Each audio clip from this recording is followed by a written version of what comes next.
located in South Original Town, which is south of the creek, mainly on 2nd and 3rd Avenue and what's called Rail Street, I think.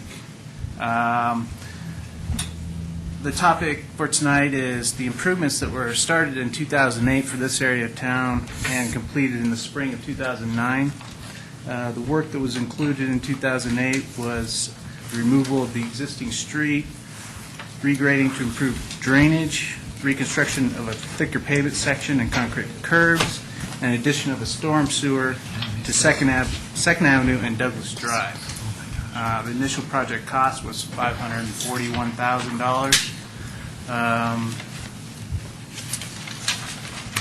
In your staff memo, we've listed the original asphalt width at the time before the improvements were done, and then what the width of the streets were at the time of the completion. One of the main changes that has caused some disruption is the change of the concrete pan that was in place and the 3-foot wide asphalt walkway. Changed that to a vertical curb, and that has caused the street to look like it's narrowed quite a bit. So we've listed some possible options for the board to consider if they'd like to. And residents are here from Original Town to provide their comments. And Kurt has, do you have a presentation? I did. Okay, sure. Kurt's got a presentation that he's going to provide. Good evening, Board and Mayor. Kurt Cohart, Public Works Director.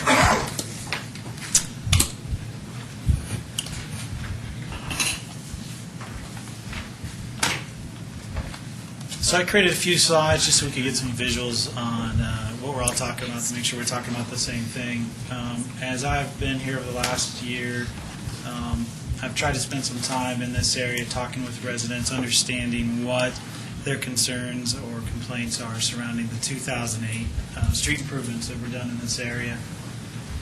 The major components that I've heard complaints about are access from Douglas Street into the alley, some issues related to the alley and access to Rail Street, and then mainly issues surrounding the width of 3rd has been the most vocal, but I believe there may be concerns regarding 2nd Avenue as well, the width that it was versus the width that it has become.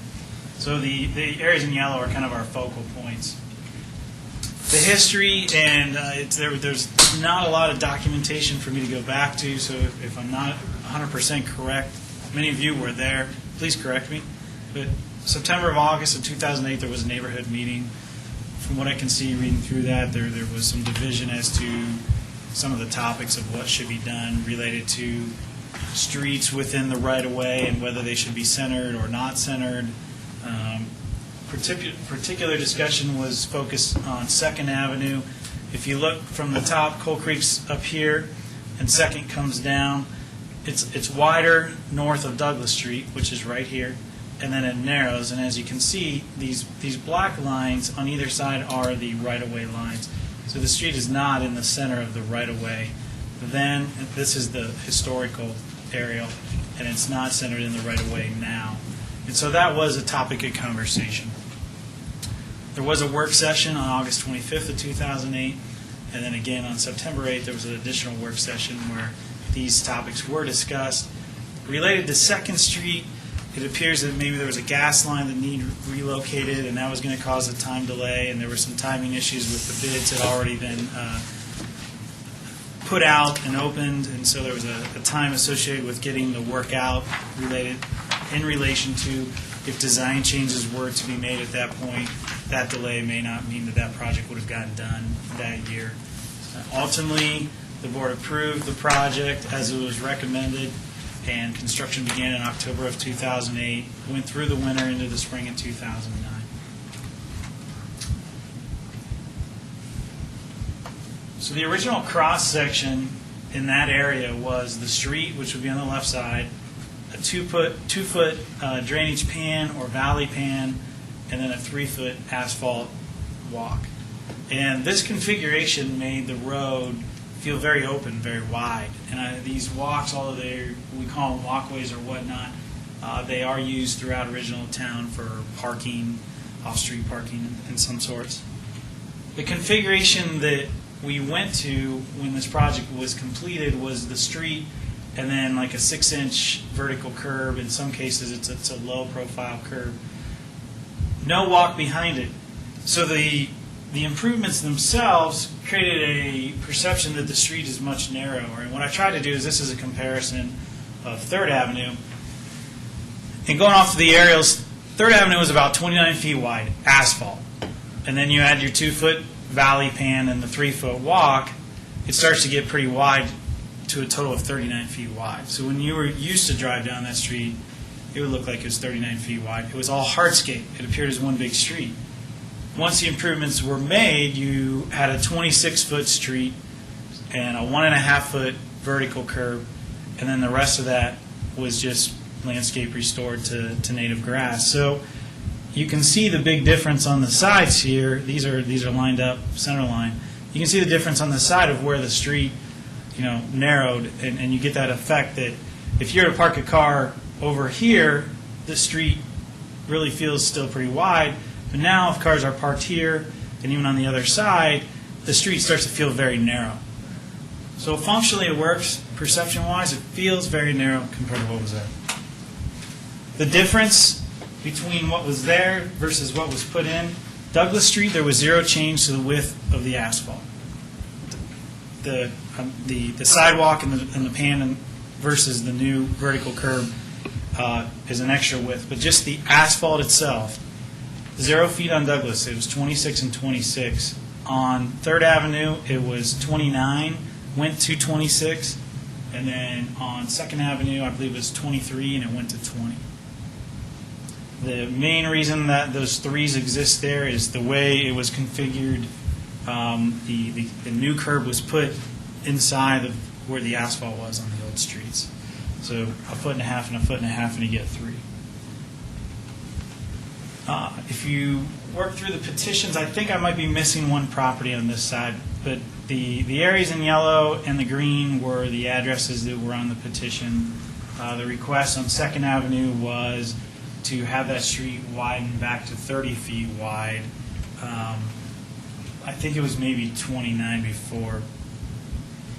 And then to have 3rd Avenue to 44 feet wide, and I think that one was 39 before. Second was 33 before. So 33 and 39, and they want 30 and 44.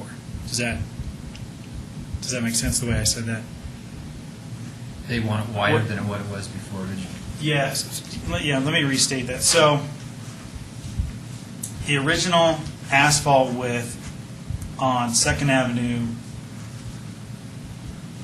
was 23 feet. With the pan and the walk, it was 33 feet. The petition for 2nd Avenue has requested it to be 30 feet wide. The petition isn't specific to whether that's asphalt or asphalt and walkway.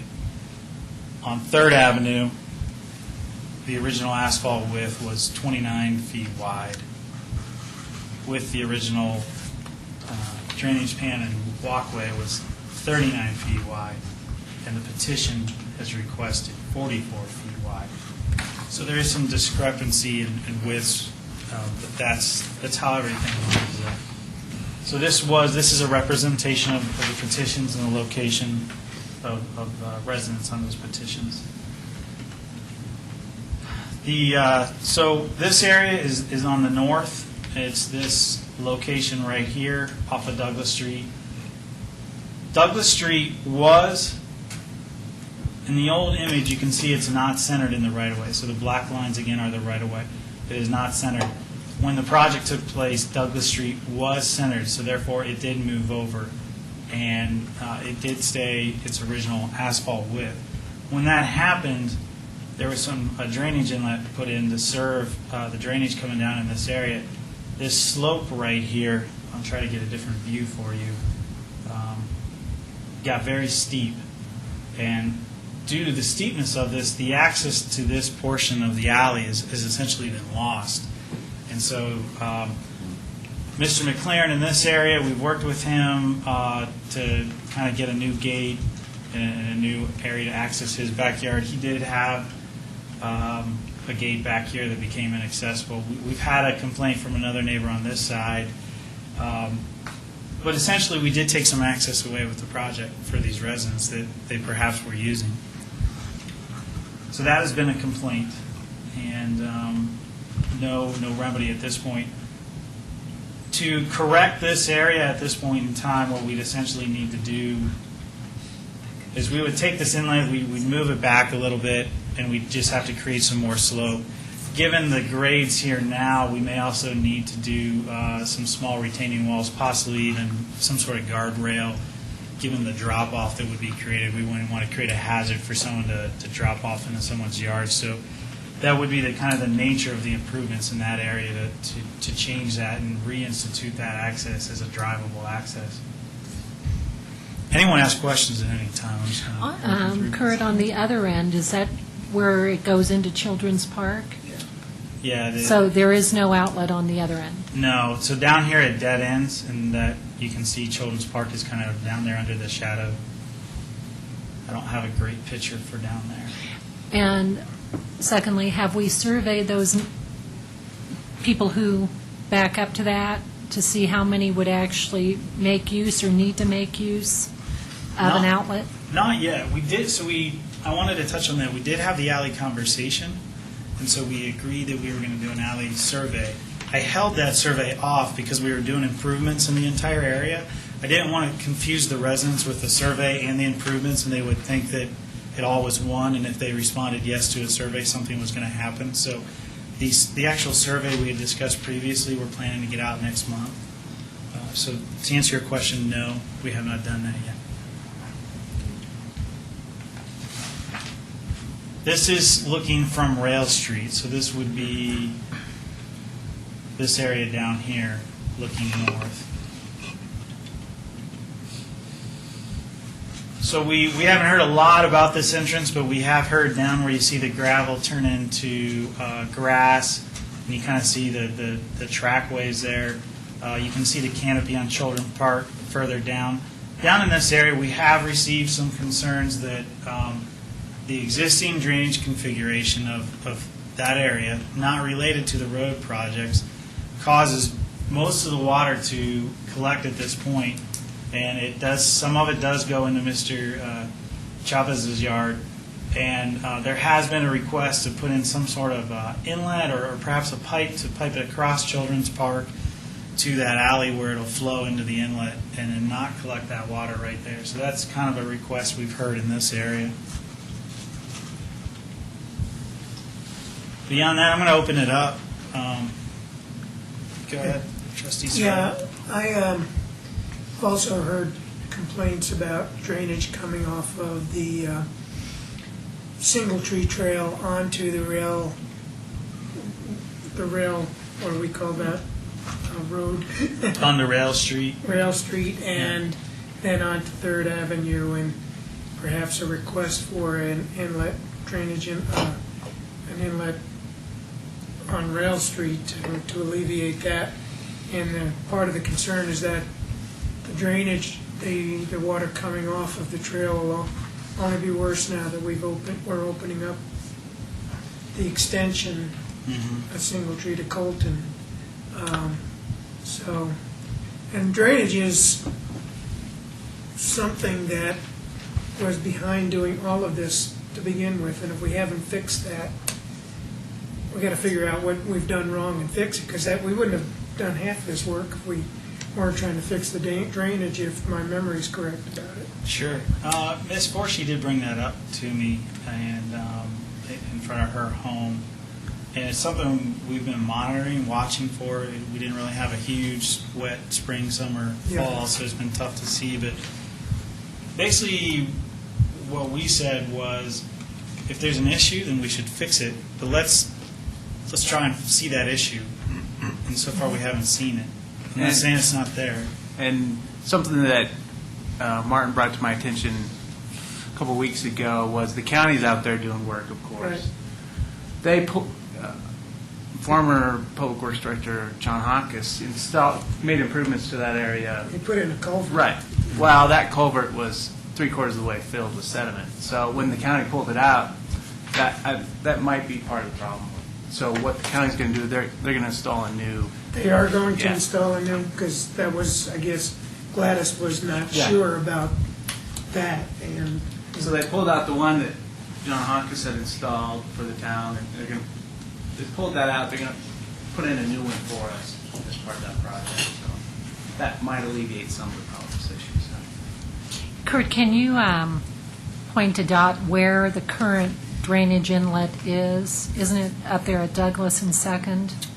There are inlets right here and right here, just north of Douglas, and there are some inlets in this area on either side. There are no Right. inlets for this area. Yeah. and I think there might be some Yeah. inlets right here and here.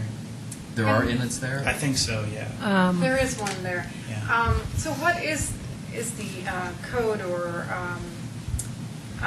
requirements for inlets in a neighborhood? Is it every block? No, it's Is not there- that. It's not that simple. It's a function of how much water gets flowing in the curb line, and then how much it on a big rain event, how much it expands out into the street. And it can only get no more than say 12 inches deep, and there's no simple answer. On new construction, though. Right. On new Right. construction, you wouldn't put the road in and expect it to flood before you put an inlet in, would you? Correct. Yeah. So, I mean, isn't there a textbook when you're putting in a new development to have an inlet every X number of feet or whatever? It's more a function of the calculations of how big an area that part of the street's collecting. There's no. So I started engineering back east. Back east, there was a lot of codes that said every 350 feet you should have an inlet, just blanket. Out here, Urban Drainage and Flood Control District has most of the regulation surrounding drainage. We don't necessarily have our own specific drainage code, and so we don't have that simple. You should put them every 350 feet or whatever in place. It's more a function of if this is collecting enough water that this starts to flood more than 12 inches deep, then you put an inlet at that point. And so it's a calculation for the spacing. What's a stormwater manhole? A stormwater manhole, so you'll have, like in this area here, you have an inlet and an inlet, and they will connect to a manhole, and then you'll run down the street every, say, 400 feet, you'll have a manhole. And it's kind of your underground link. You have a manhole every so often so you can get in there and clean out the So debris. a manhole has nothing to do with a drain for runoff? No, typically a manhole will connect all your inlets. Okay. just one on Second, Yeah. around Douglas and Second. So I was wondering if there's any way that we could look at putting a drainage inlet on that rail street at Third and then also at Second to help with the runoff that's already occurring anyway, because it's just a natural downhill from there, from the Single Tree Trail. And then, of course, the new trailhead that they're putting in probably will create more. So I'm just wondering if there's some kind of assessment that you can look at, give some kind of information as to if the drainage inlets would be beneficial. Sure, we could look at that again and determine, what additional inlets could do, what improvements, what a difference they could make. I want to separate fact from fiction on the trail that's coming in. It's an impervious, or it's a pervious surface. It's a crusher fine surface. So there's not. This new trail is not going to increase the runoff in that area. That's not to say that the runoff that was already there isn't still a problem. And what about the alley? Is there an easy fix for the alley? We learned a few meetings ago that it wasn't just runoff from the slope, that it was also runoff from one of the buildings there. There's an excessive amount of water off the roof. Yeah. Can we put like a drain pan down the center that goes to a drain at the end of the alley? The simple fix in this area would be kind of do an inverted crown, like a road base or a milling surface, so it would look like this going down the alley, and we channel it.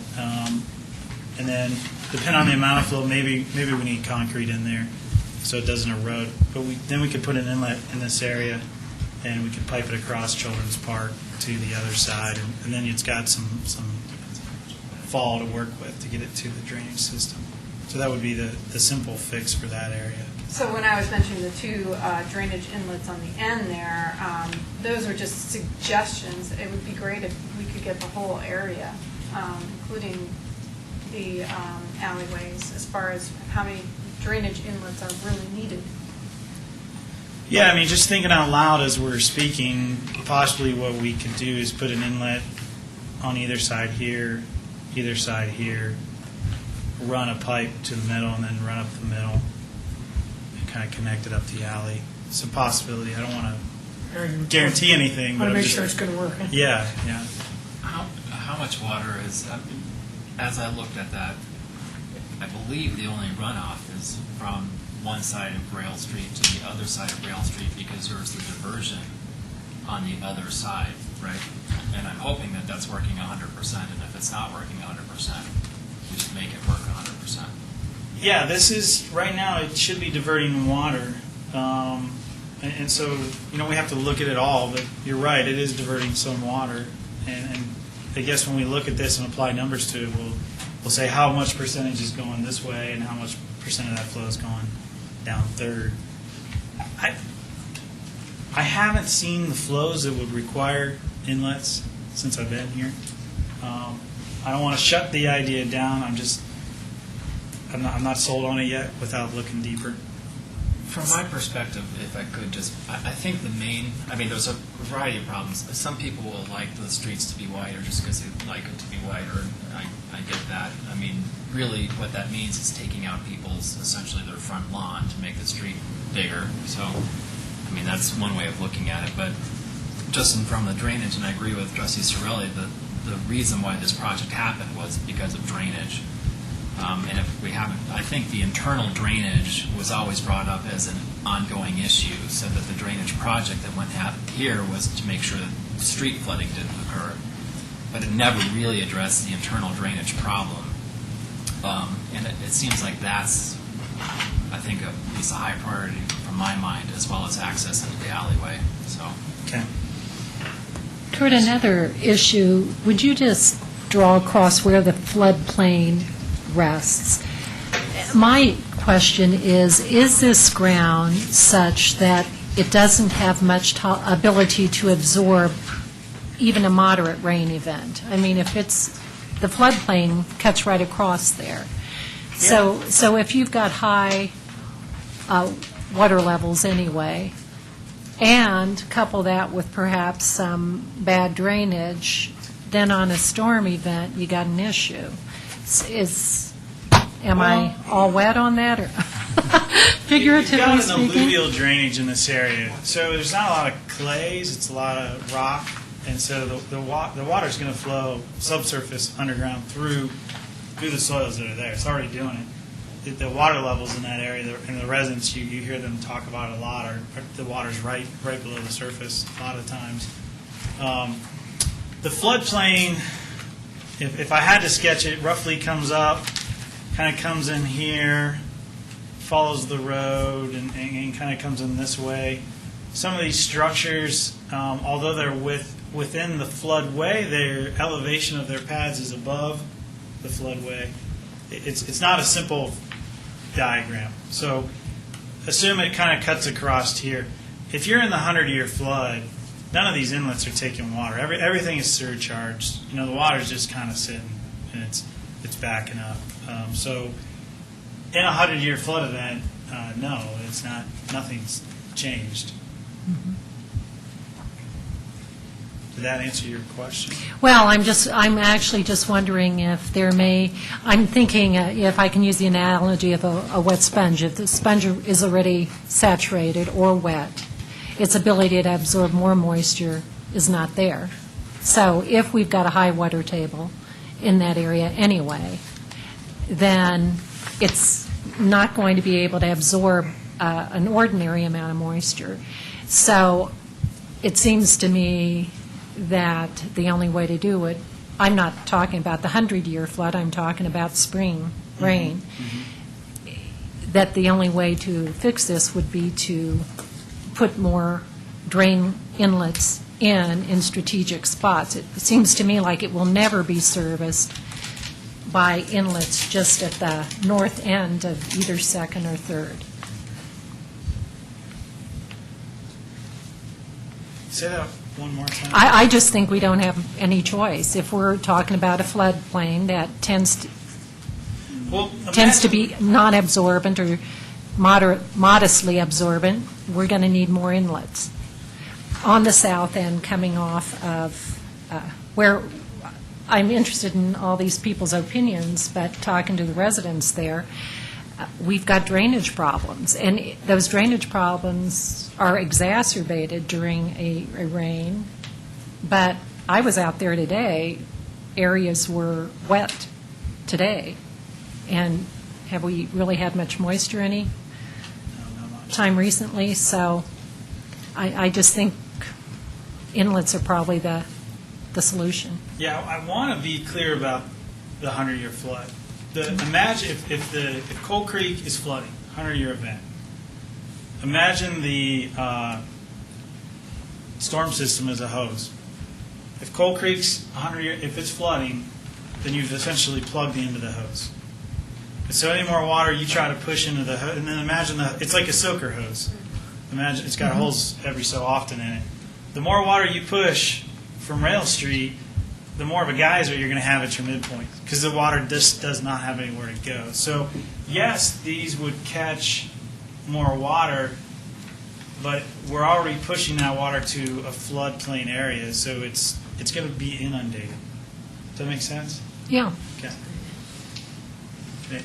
So you're saying by putting inlets in, if we have a major flood event, we're going to exacerbate the problem? At the points where there's already inlets. So Okay. right here and right there. Where maybe that water naturally sheet flows and just gets into the 100-year floodway.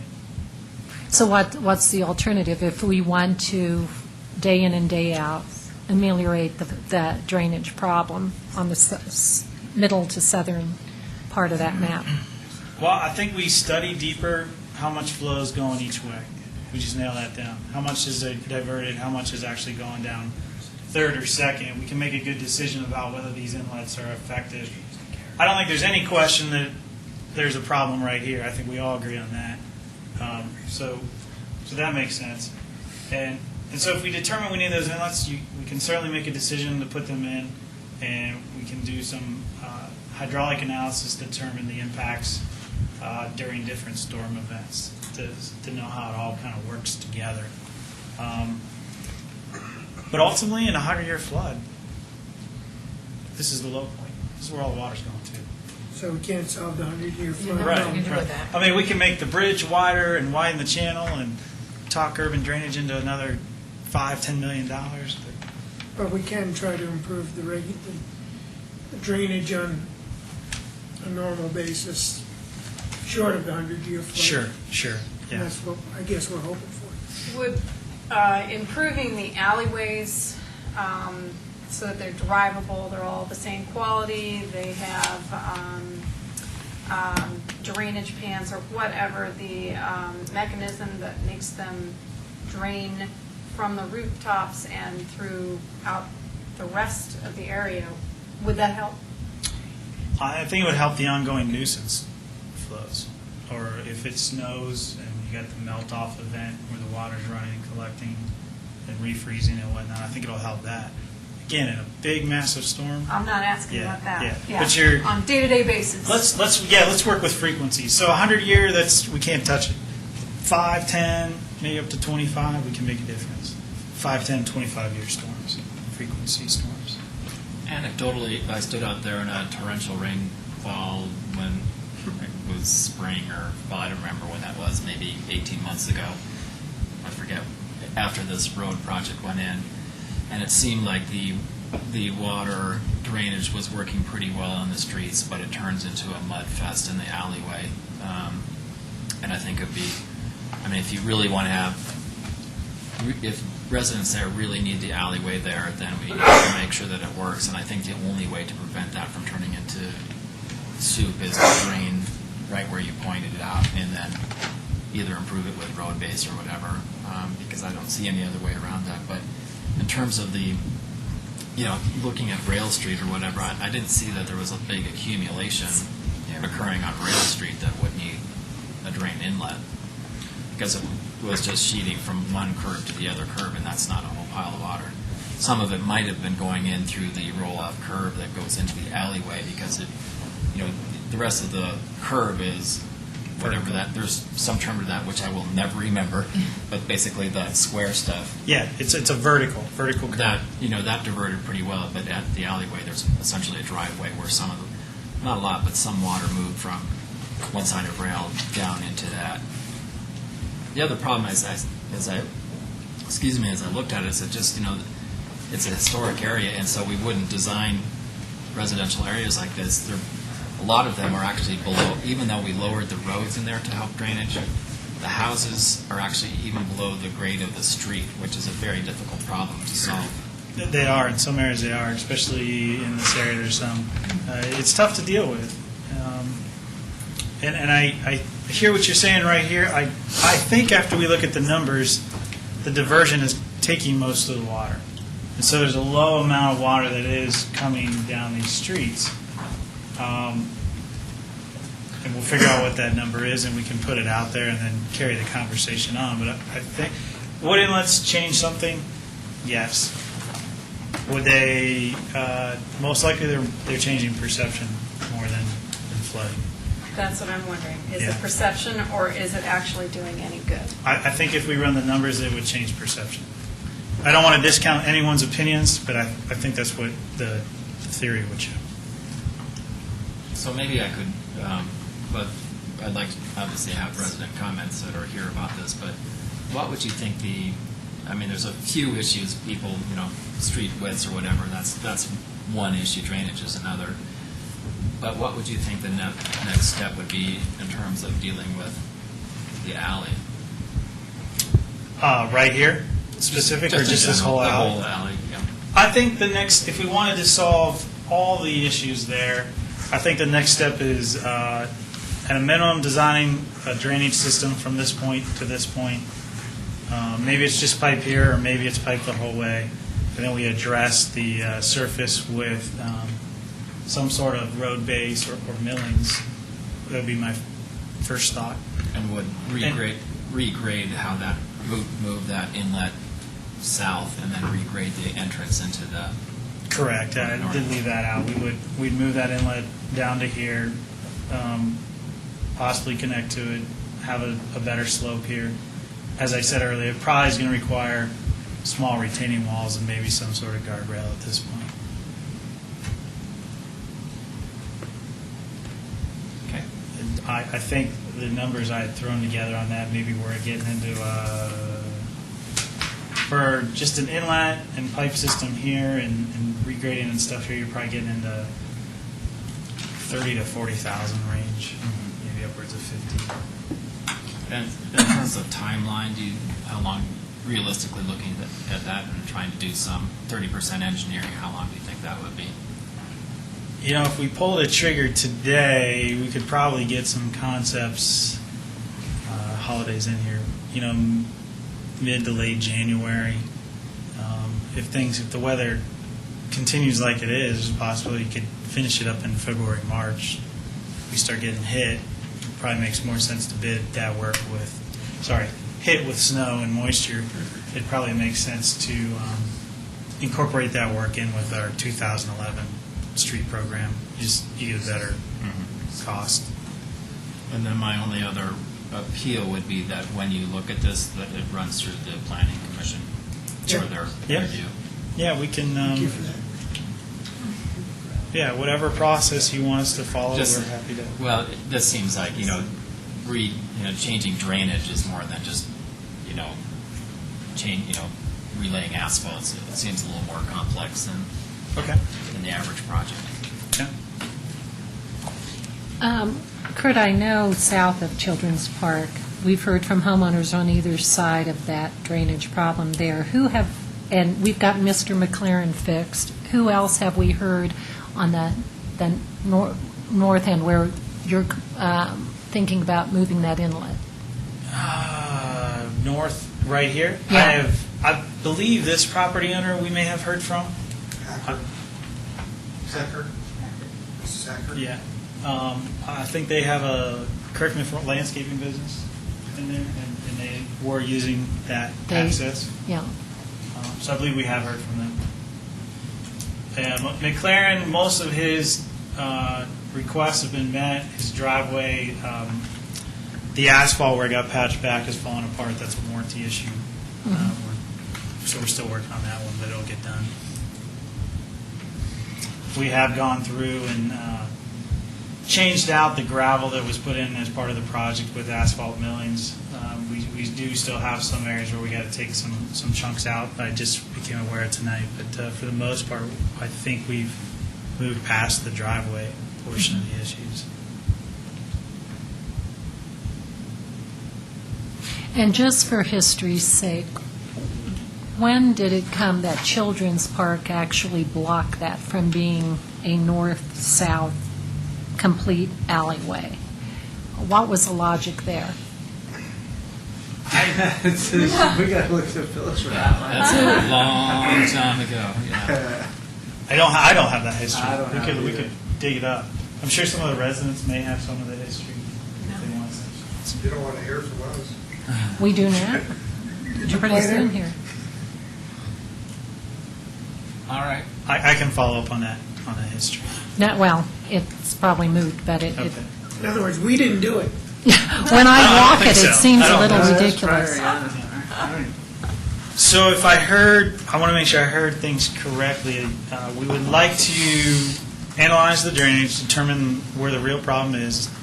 We would like to, and then separately, we would like to work forward for some conceptual improvements for reinstituting the alley access on the north side and fixing the drainage just south of Children's Park. That would be kind of parallel. And we target probably realistically end of January with the holidays right now. And somewhere in there, you'll include talking to those homeowners? Yes, I mean, we've been trying to do that the whole way through, and we can develop concepts and go to the homeowners and make sure they like the concepts, or we can develop concepts and come here to you with the homeowners, and as a group determine what we like. I think I'm open to the most appropriate. My suggestion would be that you come up with some initial design, work with the homeowners, work that through the planning commission, and after a reasonable solution has been identified, then have that approved by the board, Okay. as opposed to having the board work through specific drainage issues. Okay. If that sounds reasonable to me. Yeah. So when you say you're going to analyze the drainage and introduce a conceptual ideas, are you talking all-encompassing, including the alleyway that goes all the way through? Are you talking about that issue as well, or? Yeah, I mean, the alley, I'm pretty sure the alley, if I had to tell you, so when we analyze drainage, we just kind of cut out shapes of how the land goes. So you get a square here, a drainage, a square there. And if I was to draw a square of the drainage for the alley, it's right here. So it's this area. It's everything behind the curb south, and it's flowing this way and kind of goes this way. So that would be for this spot. The areas on second and third are a function of what's going on back here up the hill. So my only comment would be that maybe this is one of those projects that Mr. Magley or you make the project sheet go according to what process we just described. Thanks. We can do that. So that's drainage. We hit that pretty good. Do we want, is there any additional discussion regarding streets, or we've touched on it and we'll leave it at that? I'd only comment that in retrospect, we spent a lot of money doing streets, and we pretty much changed the streetscape of that area of town. I think that's unfortunate. I don't know that we can justify spending a large sum of money on doing that, but unless it related to the drainage issues. But I do think a lesson learned is we all could try to do better in not changing the character of an area.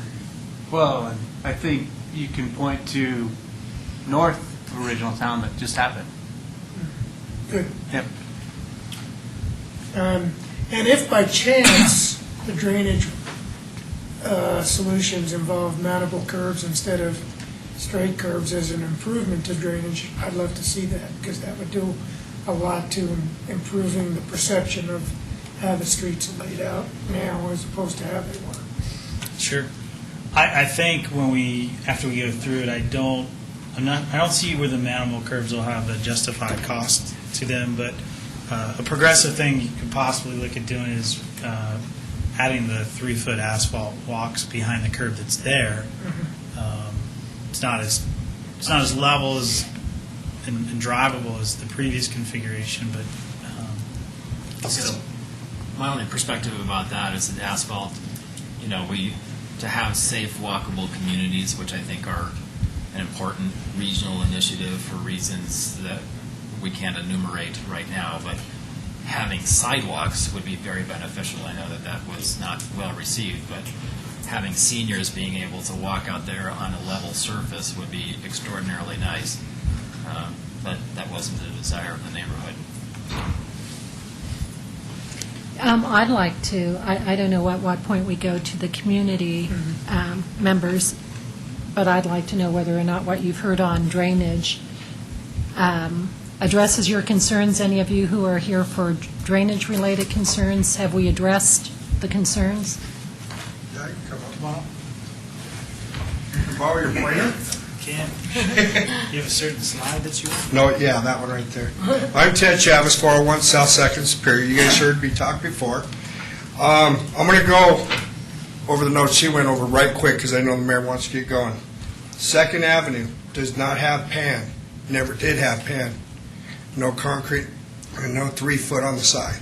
That's why that road was smaller as this one was. So that's one thing to keep in mind on this road. As far as your drainage going here and here, I'm kind of wondering, this works okay, but what's going on with that water right there? That's a mosquito pond. So that's sitting real close to right in here. If we could cut this somewhere to drain it off, you got the ultimate fix here as long as we keep this going. The culvert pipe that we're talking about down in here, I think it was just stuck too far down in the ground, which made it cover up with silt, with all the mud in there. So that has to be relooked at, definitely, and the culvert pipe needs to go back there, because what Forsy's is talking about is all that water gathers right here and shoots down into this stream. That's right, I believe. I didn't get with her this weekend, but I believe that's where she's coming from, is on that. It's mainly in this corner right here, going this way. So that's what I was going to tell you, Kurt, is that's a big concern for her. But as long as this ditch is right here, the water stopped coming over. The rooftop in these alleys, I don't know why this isn't green and that's green. It should be.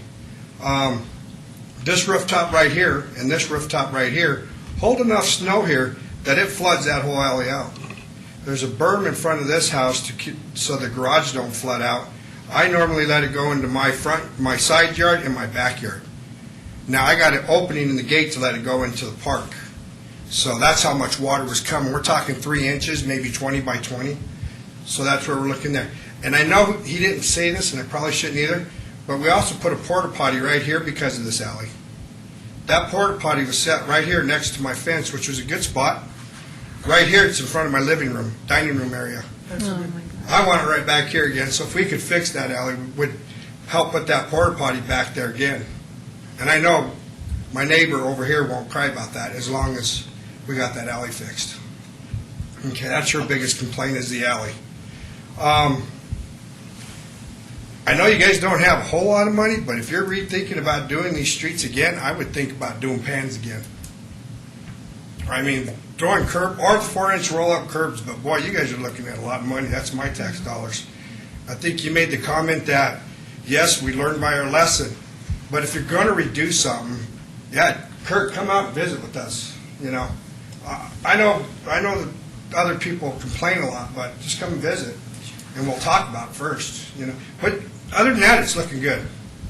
Yeah, I would like this street wider because when I pull my RV in and out, and you guys all probably have RVs, this is 26 foot. a 40-foot road is much better to pull an RV out on.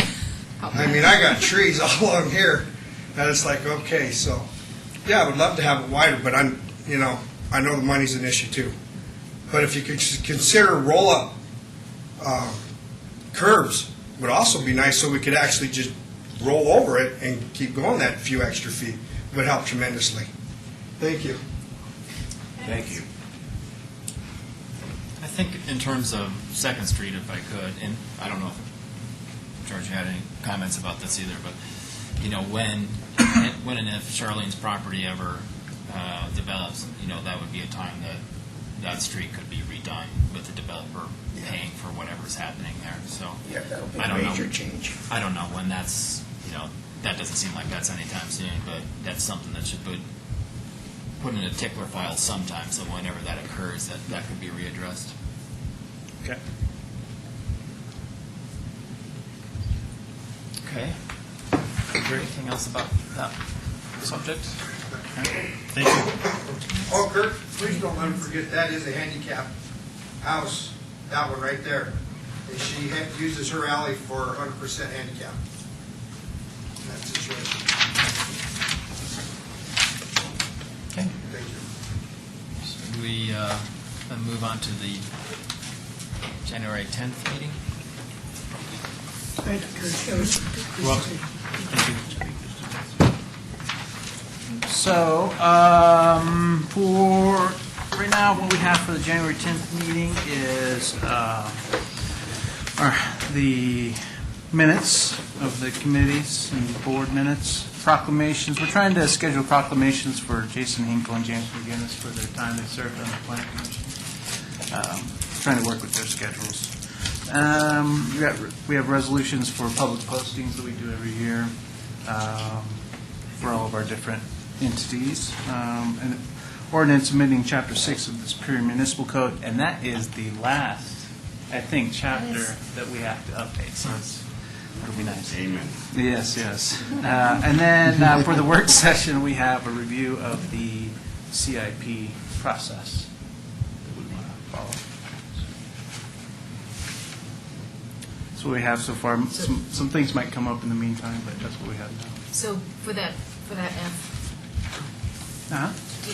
does that mean that you'll have some of those forms completed, or? We're going to try to have, I think, all of them completed for the projects that we have for 2011. Thanks. And then we can adjust the chart that we want to use based on reports. I'm Input. sure you've come up with some difficulties, so, yeah, glad to hear you. Yeah, we've had a couple meetings internally on that so far. Thank you. Okay.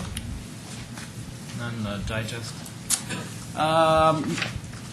Mentioned that we wouldn't have a meeting on the 27th, so the next meeting is January 10th.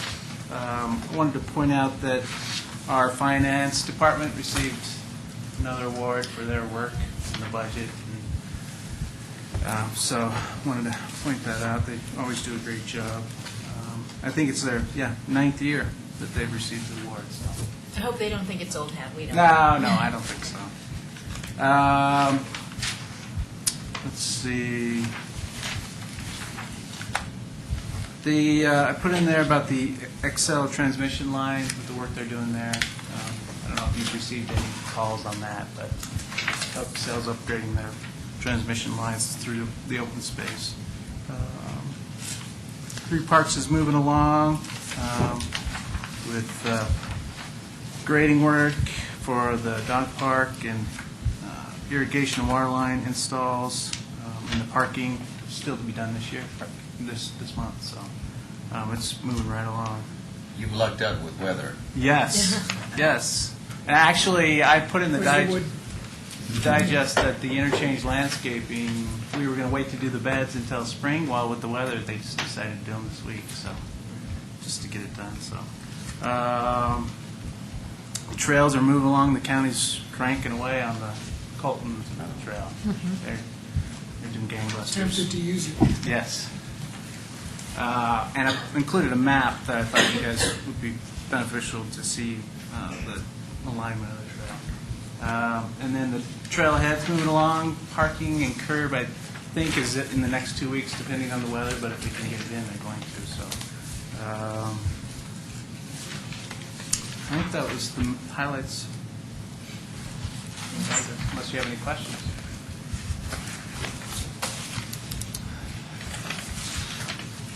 I don't. Well, we'll have a few minutes. I had to, maybe I can just bring this up right now. Tomorrow, Yes. the board retreat, Uh-huh. I have run into a scheduling conflict, somewhat surprisingly, at the exact same time. So Okay. I will do my best to get there, but not sure how much of that I'll be able to make. So Okay. if I'm not there, apology in advance. And I forgot to mention, we upgraded the sound system in here. So, Impressive. they've been testing it tonight, and hope we'll, this is our first taped meeting since we've done it, so we'll see what kind of feedback we get. Hopefully we'll see some improvements. Very good. Thanks. Thank you. All right. Well, we have a few minutes.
Welcome, everybody. I'd like to call to order our regular meeting of the Town of Superior Board of Trustees, the Superior Metropolitan District Number 1 Board of Directors, and the Superior Urban Renewal Authority Board of Commissioners for December 13th, 2010. And Phyllis, if you'd call the roll. Sure. Mayor Andrew Muckle, Here.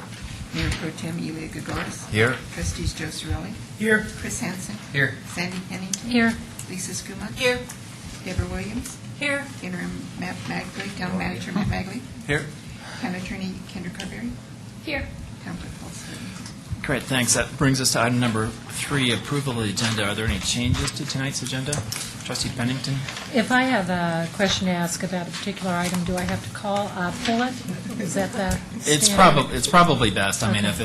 if it's something minor, but otherwise I'd recommend Okay. moving it behind the consent agenda. It's just a question. So I'm going to pull both E and G. E and G. Correct. E and E G. and G. And Trustee Cirelli?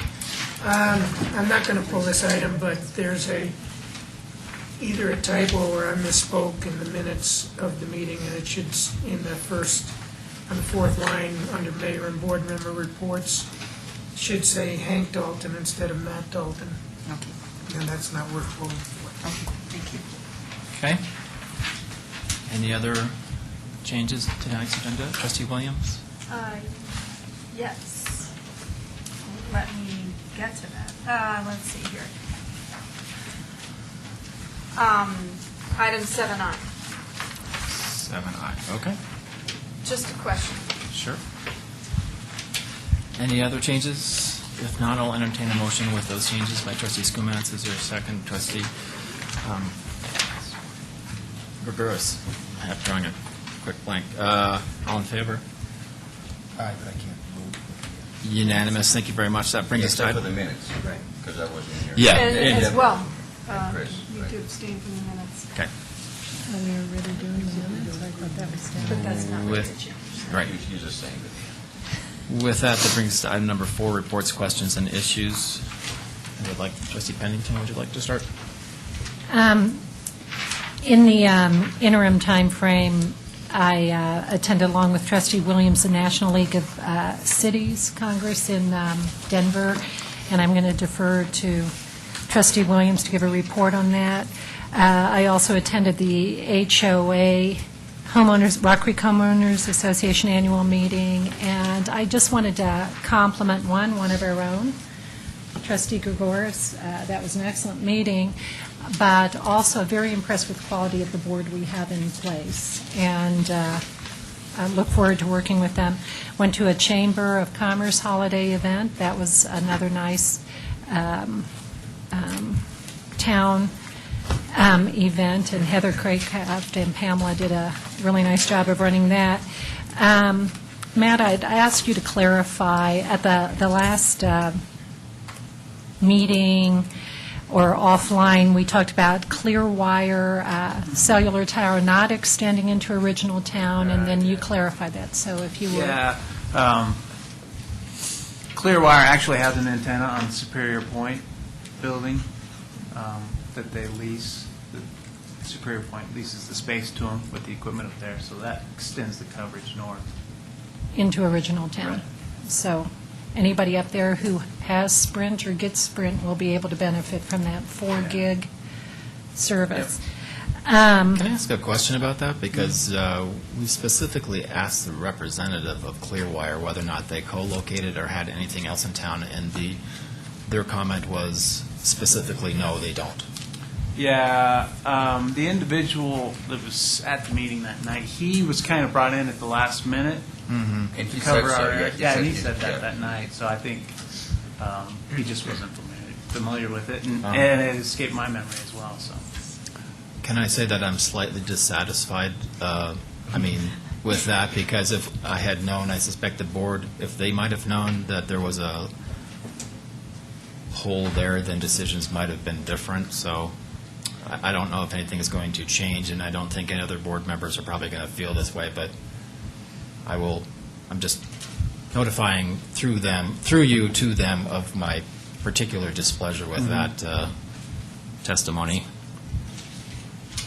Okay. So, thanks.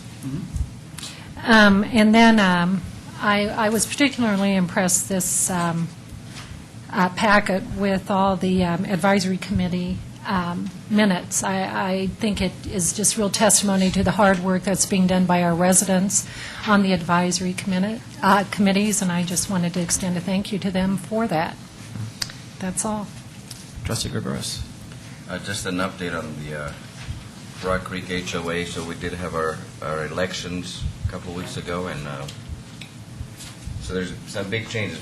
As you know, President Steve Smith had resigned about a month ago, and my term as vice president ended as of last week after 6 years of serving there. We did appoint Jim Payne, which I think is a tremendous asset to the directors of Rock Creek. And so as of right now, there's no president or vice president. They will have their first meeting in January, so we'll have a new leadership. And I would, after the election, suggest that maybe we could get together with the leadership, and I think the town and Rock Creek HOA could continue to collaborate as they have been recently. So that'd be great. So we'll see who gets elected. I also attended, this is more of a social gathering, but the Colorado Mormon Chorale Saturday night. There were civic leaders from the city of Louisville and city of Broomfield, and I'm not sure Lafayette, so it was a fun evening of music. I was, unfortunately, I got invited to that, and I was appreciative of that. Unfortunately, I had conflicts, so I couldn't get to it. Can I just say thank you for all your service to the Rock Creek HOA. I think that was fantastic. I know it's not really relevant to town business, but that's great. Trustee Williams? So I also went to that HOA meeting, and so I kind of want to piggyback on what you were saying. As far as working with the Rock Creek HOA and the town, we talked about sharing a email database with one another, and I'm hoping that both parties can kind of work together and maybe garner more email coverage. Yeah, the HOA has like 2,000 emails. So How many do we have? how many? Yeah. 2,000. We're up close to 2,500, I think, now. I'm sure a lot of those are. The same, Yeah, but there might be some, There but there could might be, be some you that are never new, so know. it would help in terms of communicating to the town. And they were very willing to do that. So I think that'd be a great collaboration. Also was wondering if we could have the Historical Commission look at creating a commemorative plaque of some sort regarding the history of the old railroad that ran through original town, I don't know, 80 years ago or 50 years ago. I'm not sure what the time frame of when they had it. But if we could have the Historical Commission assess, where they think that plaque should go and what it should say, and if there's pictures on it or not. Yeah. I think that's a great idea. I think it would also be, maybe we could put it where the trail is, because it's going to go right across. Single Tree Trailhead. Yeah. Yeah. So that was something I wanted to mention. Also, since I wasn't here last couple weeks ago, right before Thanksgiving, excuse me, I went to a Dr. COG, which is a Denver Regional Council of Governments in Denver, and we it was a fairly short meeting, but there was some information I thought was interesting for us. Not that it does apply to us, but CDOT, which is Colorado Department of Transportation, reported on a House Bill 10-1405, and this details the transfer of power between state highways that are commuter highways to local governments for ownership and maintenance. At this time, CDOT staff is not expected to have the Transportation Commission recommend any commuter highways at this time transfer to local governments. And I don't believe that we have any roads that Marshall Road? fall under this. Yeah.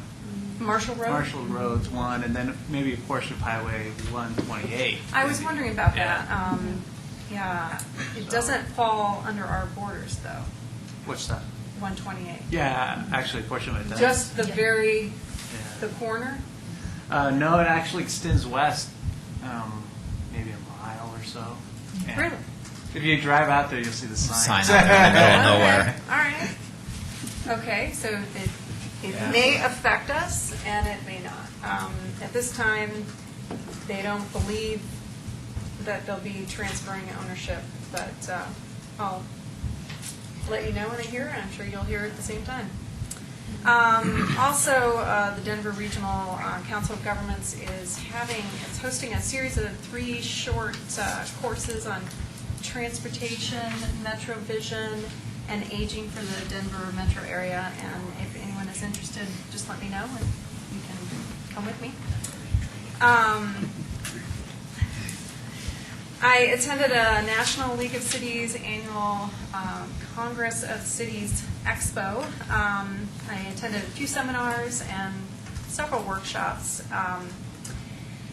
I felt the seminars were excellent, but the workshops were not quite as informative, not well run either. But the seminars were amazing. I attended a social media and networking with Trustee Pennington, and they had a number of interesting things about that. They have what they called what they say is changing technology. You know, our technology changes every year dramatically and very fast, and that we need to use it to work for our town. And they gave a number of examples of things that we can do to use technology to work for us.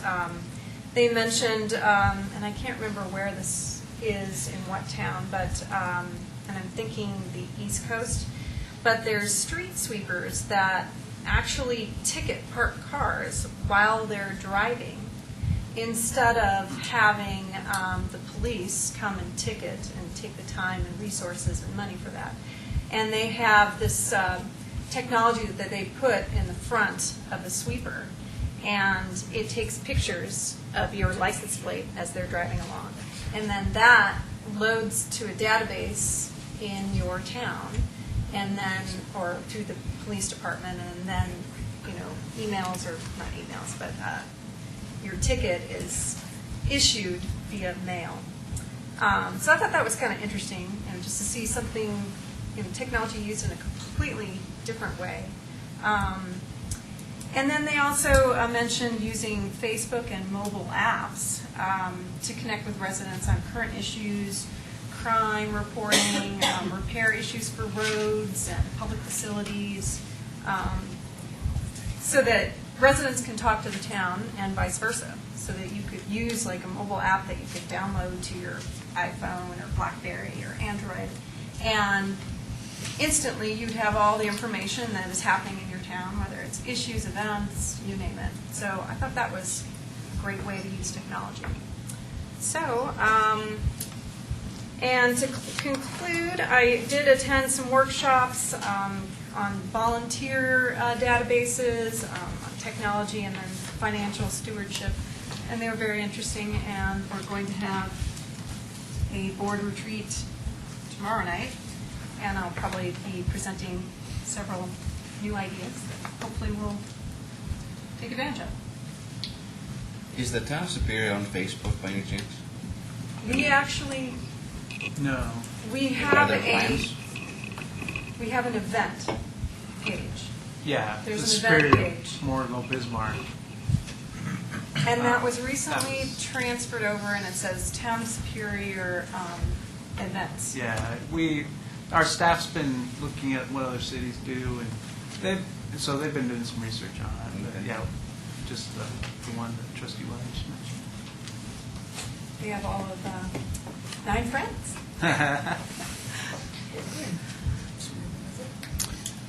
Great, thanks. Let's see, was there a transportation committee meeting today? Could I ask somebody how that went? Yeah, I can give an update about it. We talked a lot in theory about what Transportation and Safety Committee wants to do, is expected to do, et cetera, et cetera. So Kurt left with a list of things to follow up on. Deb gave an update of the situation regarding El Dorado K-8, and that continues to be worked on. Next meeting, January 6th at 3:15.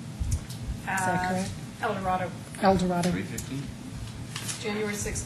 at 3:15 at El Dorado K-8. Some Right. of us were We'll left send off you that an invite. memo, so we'll get that email. And the public is welcome to attend it at El Dorado, 3:15, January 6th. And we specifically addressed a complaint or two that's been received on Weldona Way. The resolution of that right now is to monitor that, to ask the residents to monitor as well, and be back in touch with Kurt so we can get an idea on severity before we actually do something there. So if Weldona Way residents are watching, be in touch with Kurt if there's an issue. That's all. Great, thanks. Let's see, for me, I attended a US 36 Mayors and Commissioners meeting. Basically, that the current work program that we're doing is trying to encourage RTD to spend some of the fast tracks money up in the northern area, and lobbying RTD for that. That's an ongoing discussion, and there's about $300 million that were saved in the public-private partnership program that went for the railway that's going out west.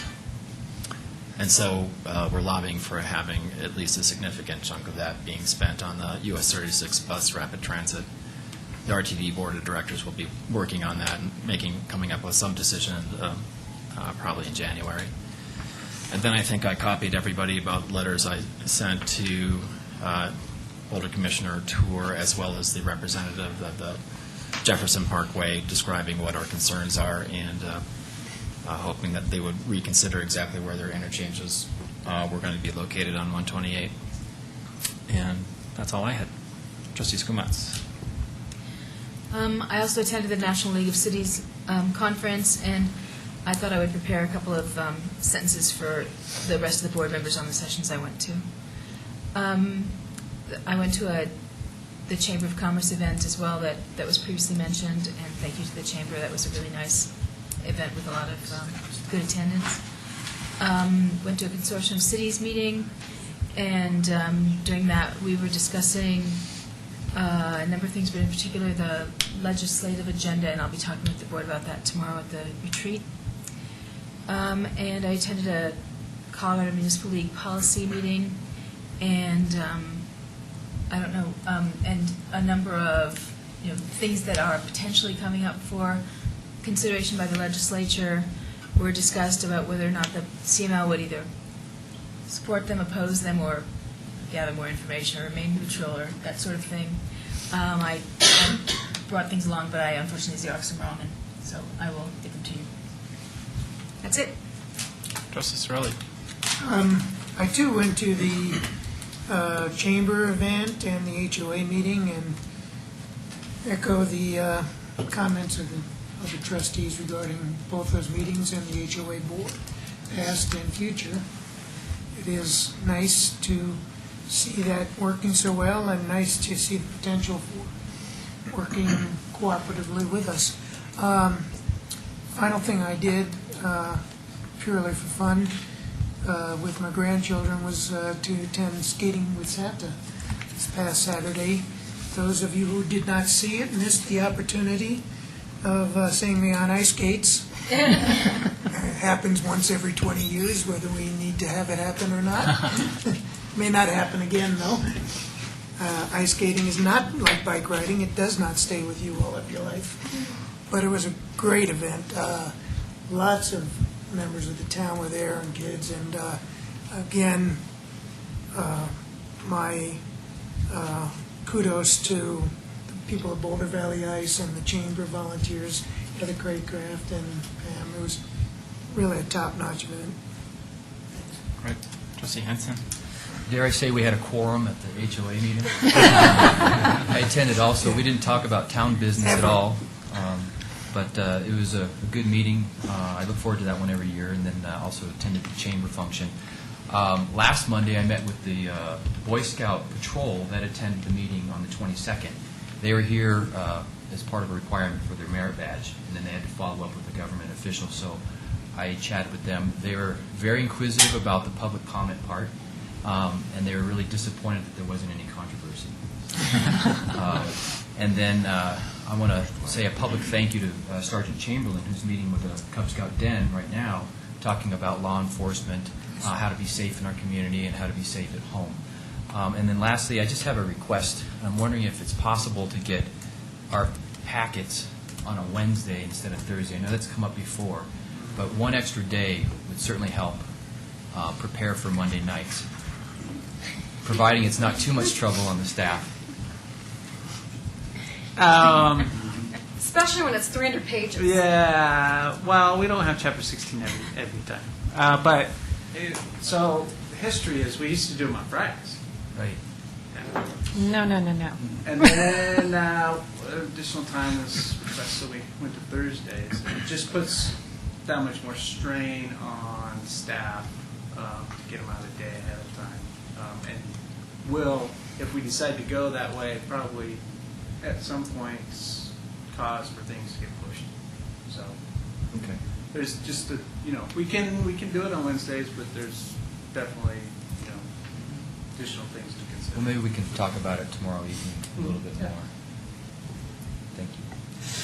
If I might, just given all the newspaper coverage there's been, I just want to make sure we've posted the retreat out on the signs and, It's posted out. okay, in the okay, last great. pages. Great, thanks.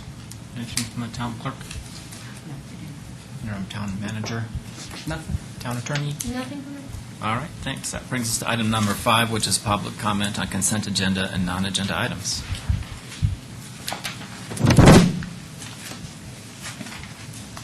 George Cuthman, 109 South Fourth. I just want to remind you, I want to speak on H, or number H, on the Number land use 8. code. Yep. George, do you want to do that now?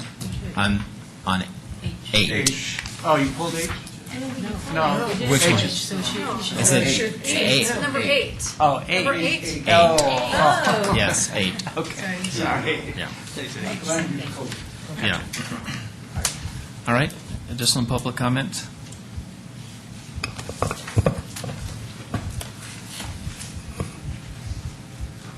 Hi, my name is Diana Kleiker, and I live at 2936 Coneflower Court. And I would like to bring attention to the fact that on Rock Creek Parkway, where there are the school zones, if you're in the left-hand lane going in the school zones, and there happens to be a larger vehicle on the right-hand side, you can't see the light if it's blinking. That seems to be an issue. And so, out of curiosity and interest for the safety of the children, how do we go about getting a light in the median so that the people going in both directions in the left-hand lane would not have obstructed vision of the light when it's blinking?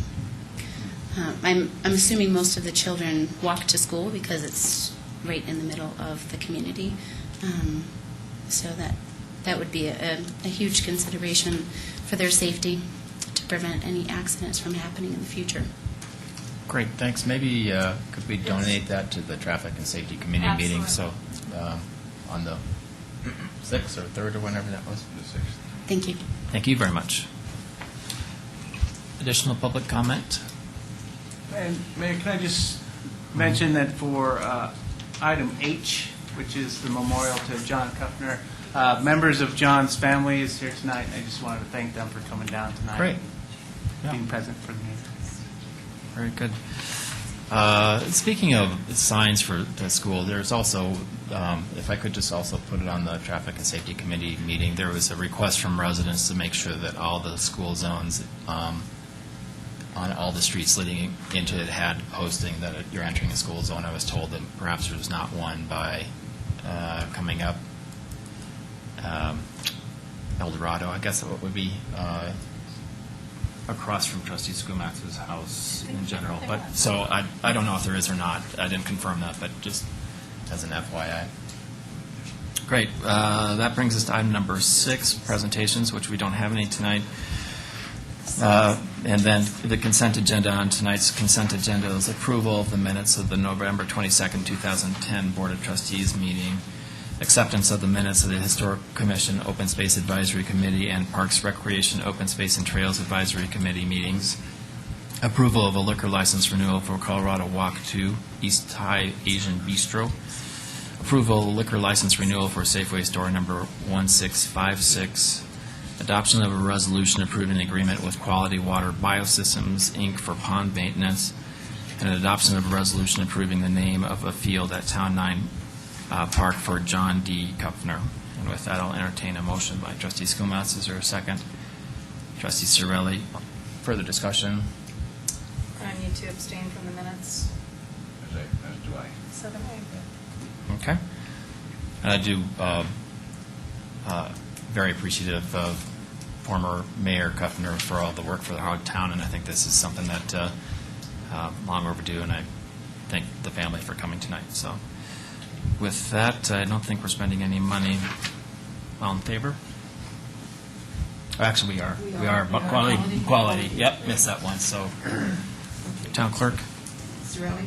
Yes. Gagaris? Yes. Hanson? Yes. Muckle? Yes. Pennington? Yes. Skumatz? Yes. Williams? Yes. Great, thank you very much. That brings us to what was item number 7E, adoption of a resolution approving an agreement with YMCA of Boulder Valley for youth sports services. Trustee Pennington? I wanted to say thank you to the staff who responded to requests for additional information as to program evaluations for flag football, basketball, and soccer, which are the three programs in question here. The evaluations were all very positive, but unfortunately, they did not segregate out Superior. And staffs agreed to try to get that for next year.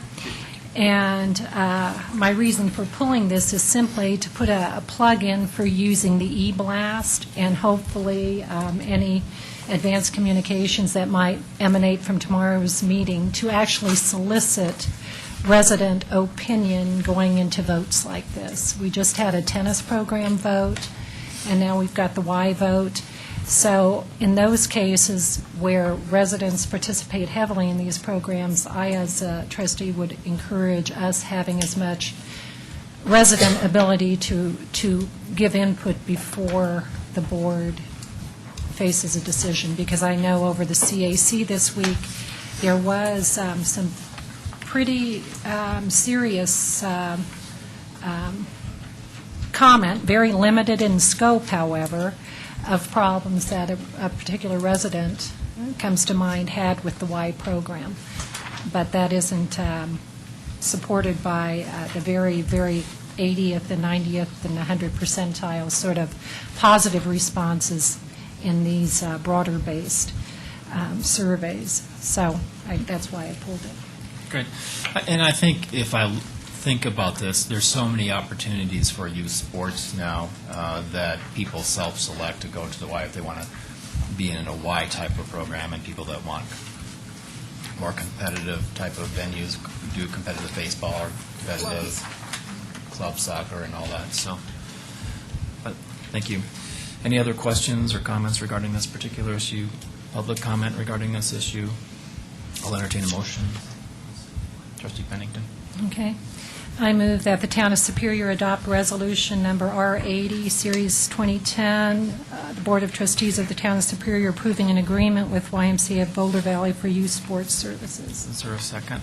Trustee Gregoris. Further discussion? Not Phyllis? Gagaris? Yes. Hanson? Yes. Muckle? Yes. Pennington? Yes. Skumatz? Yes. Williams? Yes. Cirelli? Yes. Great. Thanks very much. That carries. That brings us to what was item number G, adoption of a resolution approving an agreement with Green Earth Fence Products, Inc. for fence painting and maintenance. Trustee Pennington. Yeah, the reason I pulled this one was I was very encouraged to see that there already is in our contract with them an audit of, or ability to well, actually a requirement for us to, as a town, to monitor the quality of work, et cetera, that's done. And I just sort of wanted a little more elaboration on how we do that. And I'll ask Martin Toth or Alan Macbeth to come up, but basically, one of our employees from the Parks and Recreation Open Space Department will oversee that contract and have daily interaction with the contractor, monitoring their progress as well as the work that they're doing and their interaction with residents. right. A personal little anecdote on that is we had just had 2 days of that heavy spring rain.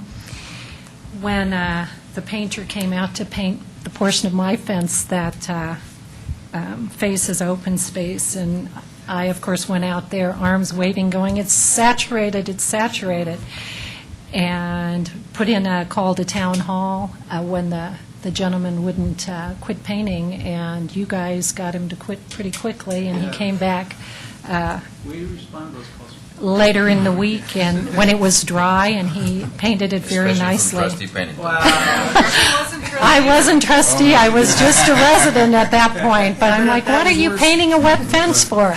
Anyway, so I was very appreciative that we already have that built-in monitoring device, so, and the town was very quick to respond to my call, so thank you on that. That's all. Other board questions or comments regarding this? Public comment regarding this? If not, I'll entertain a motion for approval by trustee Pennington.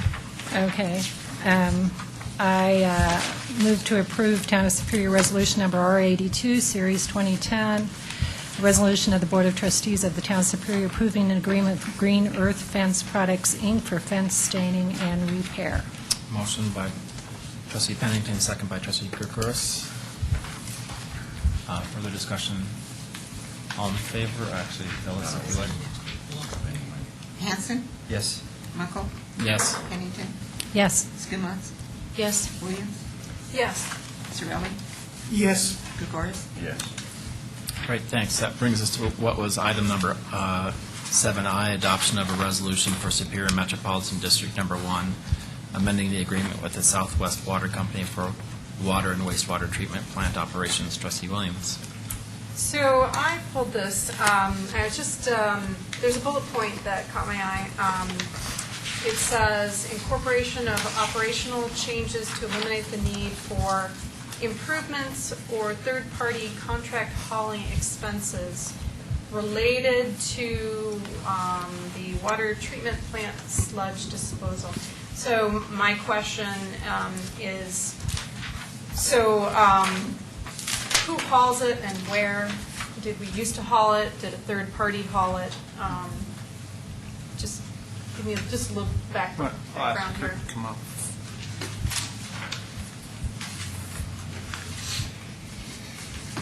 Good evening, Kurt Carr, Public Works Director.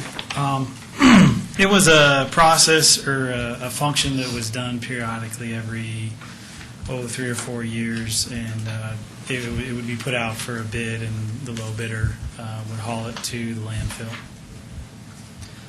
Superior Maintenance had done it previously. So are we doing it in-house? We've actually worked with Southwest Water Company to get that sludge, operate our clarifiers better so we don't have as much sludge going into the backwash ponds. And then the sludge that we do have, we're sending it down the sanitary sewer system.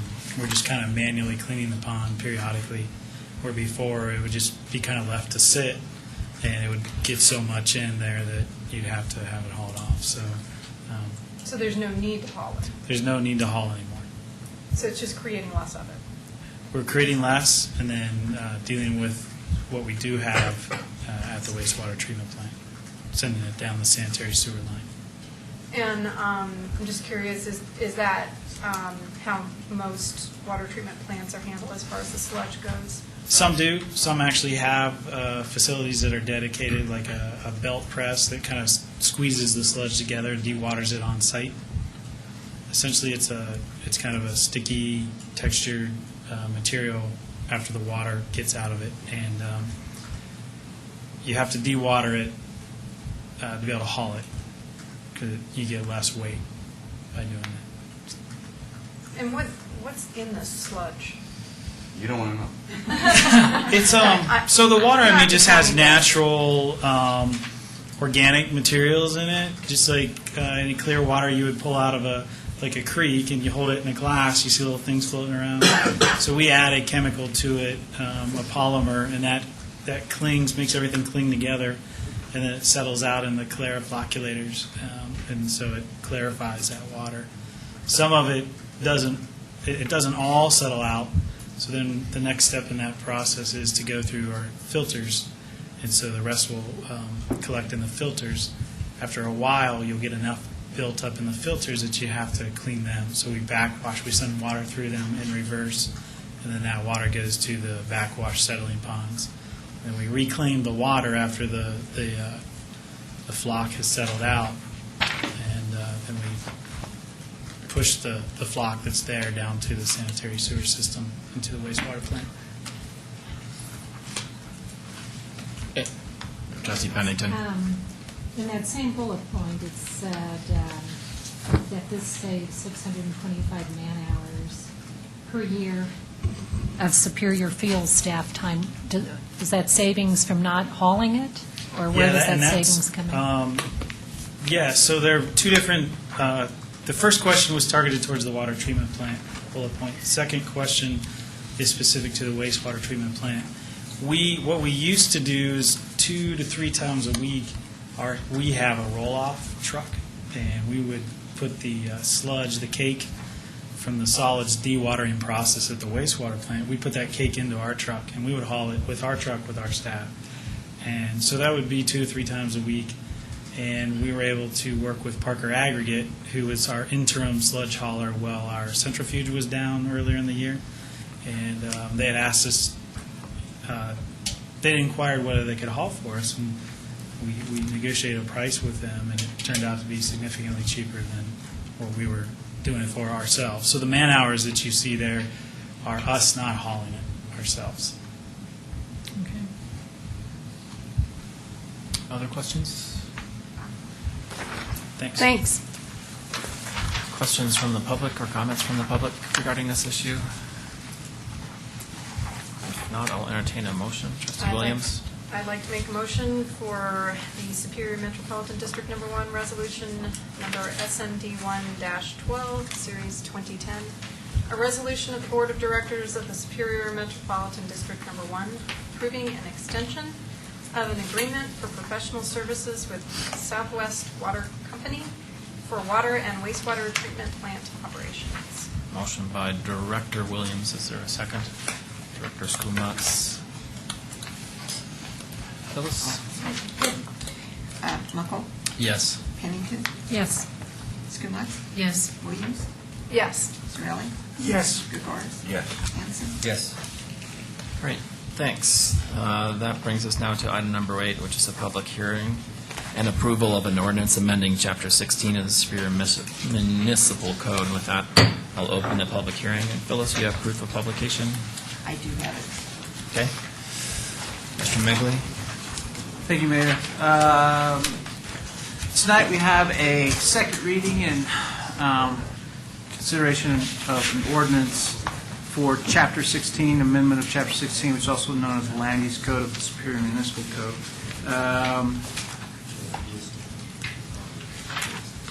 The cover memo lists from the meeting on November 22nd the follow-up items that the board had questions on from the first reading, and I'll just briefly review those and then open it up for board questions and topics.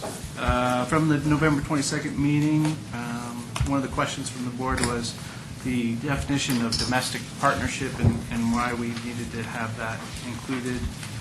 It is also, that term's used in the definition for family, so because it's used in that definition, we needed to define it. The definition for ground level was determined that it was redundant and therefore deleted from the definition section. Section 16740A had a requirement in there of minimum of 5 board members were required as a voting requirement to change that section, and that was changed back to two-thirds of the board because we don't always have 7 board members at the meeting, so it's better to have two-thirds was the thought there. In Section 1619-170A3, this is signs in the public rights of way. That was changed back to 3 square feet because we had increased it to 4. Language was revised in Section 1619-170A 4A and 4B. This had to do with signs and their location to an intersection. So that was reworded and clarified. There was a question about mountable curb and gutter in the roadway design and criteria standards. This word's not used in the roadway design standards, and instead just calls out for vertical curb and gutter. That's in Article 17, so I don't know if that's something the board wants to review, but as an option. And then the last item that was noted in the staff memo was regarding mobile homes, and this is basically a policy discussion for the board to consider. Those were the changes that were made from the discussion that was held on November 22nd. Included for the board is a clean copy of the ordinance, or of the new Chapter 16, the ordinance, and the Superior Development Standards. And any questions? Board member? Trustee Schoonmatz? So the change under 16-740 on the two-thirds, I had not noticed carefully the language on whether it was two-thirds of the board, meaning in attendance, versus two-thirds of the entire board, and it's stated as two-thirds of the entire board, or of all members. How does that work practically, and is that standard? Can you state that again? Yeah, I was looking for the page. Yeah, it's pretty early. 54. 54? On the top. I thought the discussion in Trustee Pennington, I think this was yours, if I remember this correctly, it was two-thirds of those attending, because two-thirds would make Trustee it just- Skumatz makes a good point. Can we go back to the original code? Matt, do you have the original code handy? Yeah. On the old one. I think we need to clarify the intent. That's an important section. And clarify the intent of that to make sure that the intent wasn't to have all 7 here. Right. So, Because if you say two-thirds of all board members, then you can just say That's why we 5. changed it to 5, because Yeah. Right. yeah. Yeah. That is why we changed it to 5, Right. presuming 7 were required, and then we Right. changed it back, coming off that presumption. So we need to know what the original, in my opinion, we need to know what the original intent was. What do you think, Kendra? I have no idea what the original intent was. I don't. Yeah. I'm sorry, I don't. I think the attempt was to clarify rather than just using two-thirds of all members, just say 5, so it was very clear that we needed 5 votes. Right. You, of course, may change that, so Right. it's really up to you what you would like to see here. But was it originally two-thirds of Yeah, all that's attendees, or was it two-thirds of all? Oh, in the code as it is now? Yes. Oh, okay. Let me, we'll- It's two-thirds. No, I don't think so. I don't know, Nikki, which Well, at the end of the day, this is just a policy discussion. Right. So Right, if- yeah. If the board has strong feelings about this one way or the other, having 5 votes or two-thirds of the board members present. Well, I think it's important that, having been on the other side of an issue that potentially could have been petitioned, I think it's important that we understand whether or not that petition needs to be made in front of a full board, and 5 of that full board must be there because that's definitely a higher level. Or will it be passed by 3? Right. Under the other extreme. Right. So it's an important thing, so. It's currently a favorable vote of two-thirds of all members. Not in attendance, all members. All members. Okay. Then I would suggest that we put that word "all" back in. It is in. It is. Is it, all, Yeah. It's in. can we clarify it saying all elected members of the board? I think it's clear. It's clear. All members of the Board of Trustees. And if it's 2/3 of all members, then we should just put 5 That's back why there. we had gone to Right. 5. That's why we had gone to 5. Right. Good catch. Yeah. I would support going back to 5. I think it's going to be hard to get meetings where we'll have 2/3. Well, In other words, if you only have 5 people attending, all 5 have to approve vote. it. I know. If you have 6 That's attending, what 5 that have to approve it. If you have 4 attending, it can't be passed. The intent is to have more than just a majority. Right. Yeah. And I think you got to go to 2/3 to do that. And that's a pretty standard supermajority in this context. It's standard to Thanks. have a supermajority requirement in the case of a protest. So then it can stay just as it is. Thank you.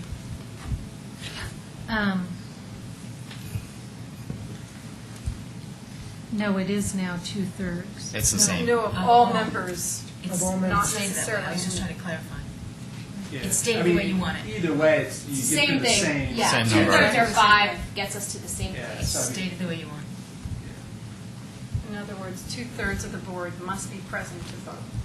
I think the only. Two-thirds must- 2/3 No, have to vote. approvers. I think it's 5 better- people have to approve vote it. for it. Sorry, I think it's better if it's 2/3 though, because what if it happens that we're a board of 6 at the time? True. Somebody's resigned or something, and That's we've true. renamed You could everybody. have So a I think it's vacancy better at to the say time. 2/3. Good point. Okay. I've got a, Trustee Pennington? if we can go back to 1619-170, A4A and B, where we think we clarified that language on signs. I'm sorry, can you give me a page? Okay, page 113. Page 113, the middle part, 1619-170. And then go down to 4A and B. Right. It now reads, okay, this is, the sign is not located within 50 feet of a street intersection. Semicolon, and the top of the sign is not more than 3.5 feet above the ground. That semicolon causes me problems. I believe the language should be not located within 50 feet of a street intersection when the top of the sign is, deleting not, more than 3.5 feet above the ground. So reading it the way I believe it's most easy to understand, not located within 50 feet of a street intersection when the top of the sign is more than 3.5 feet above the ground. That changes the meaning. That makes it opposite. Well, the practical function, though, is if the sign is more than top of the sign is 3.5 feet above the ground, we don't want it there. No, we do want it there as long as it's not within 50 feet of an intersection. Well, but the sign is not located within 50 feet when the top of the Right. sign is more than 3, meaning if it's 3.5 feet tall or more, it's got to be back more than 50 feet. Right. So That's what it That says. is what it says. well, the semicolon grammatically is inappropriate there. We can certainly make that a comma. Yeah, the sign is not located, I wouldn't make it any punctuation at all, not located okay. within 50 feet of a street intersection. But I would substitute the word when. And that not there causes me fits. Let's write it in the positive, so it's easy to understand. Yeah. So the sign is not located within 50 feet of a street intersection when the top of the sign is more than 3.5 feet above the ground. So if we've got a taller than 3.5 foot We sign. could say we don't want it located there. more than 50 feet away from a street intersection. Perhaps that would be easier.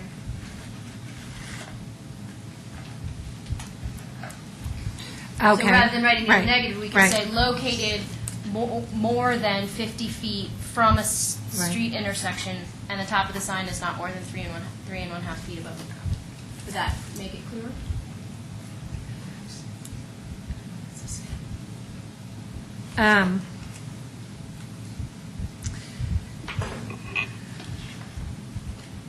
No, because when it's more than 50 feet, you can be more than 3.5 feet above the ground. No, you No. can only be 3.5 feet above the ground, but you can be more than 2.5 feet. The sign can never be more than 3.5 feet above the ground. The difference is between the 2.5 feet from the next section and the 3.5 feet from this section. When you're farther away from an intersection, the sign can be taller, but it still can't be more than 3.5 feet. When you're closer to an intersection, it can be 2.5 feet. Because we're trying to protect the vision sight triangle. That's the purpose of this. So I think that's maybe the confusion is it can't ever be more than 3.5 feet above the ground. Well, but I quibble with that too, because you can have it from 0 to 50. Close it's to 2.5 50 feet. feet. If it's 2.5 feet tall. less than 2.5 feet or less. Right. Okay. Yep. So, And then if it's more than 50, it can go up another foot. It gives you another foot. It can go up to 3.5 feet. It Right. can never go up above 3.5 feet. right. We're agreed on the substance, but not the way to state it. Does it make sense to change it to located more than 50 feet from a street intersection? And Because, Because then we're not talking, at least we avoid one of the negatives. yeah, located more than 50 Right. feet from an intersection. I think if it's a code, it's got to be stilted. Yeah. It's gotta be really- But if we said located more than 50 feet from a street intersection, and the top of the sign is not more than 3.5 feet. Kendra, I like your way of saying it before. The sign is more than 50 feet of a street intersection, and the top of the sign is not more more. than, 3.5 feet Yep. above the ground. Not to totally wordsmith this, but Ford could say the sign is less than 3.5 feet tall, except when it's within 50 Sure, feet, that's that fine. it must be And less that than removes 2.5. another negative. I mean, it moves another not. you're catching my nuance here. I like that. Say that again. So the sign must be less than 3.5 feet tall, with the exception that if it's within 50 feet of the intersection, it must be less than 2.5 feet. It's less than What, 2.5 feet or less? 2.5 feet or less. 3.5 Right. feet or less. That's where I'm going, and then that incorporates both A and B.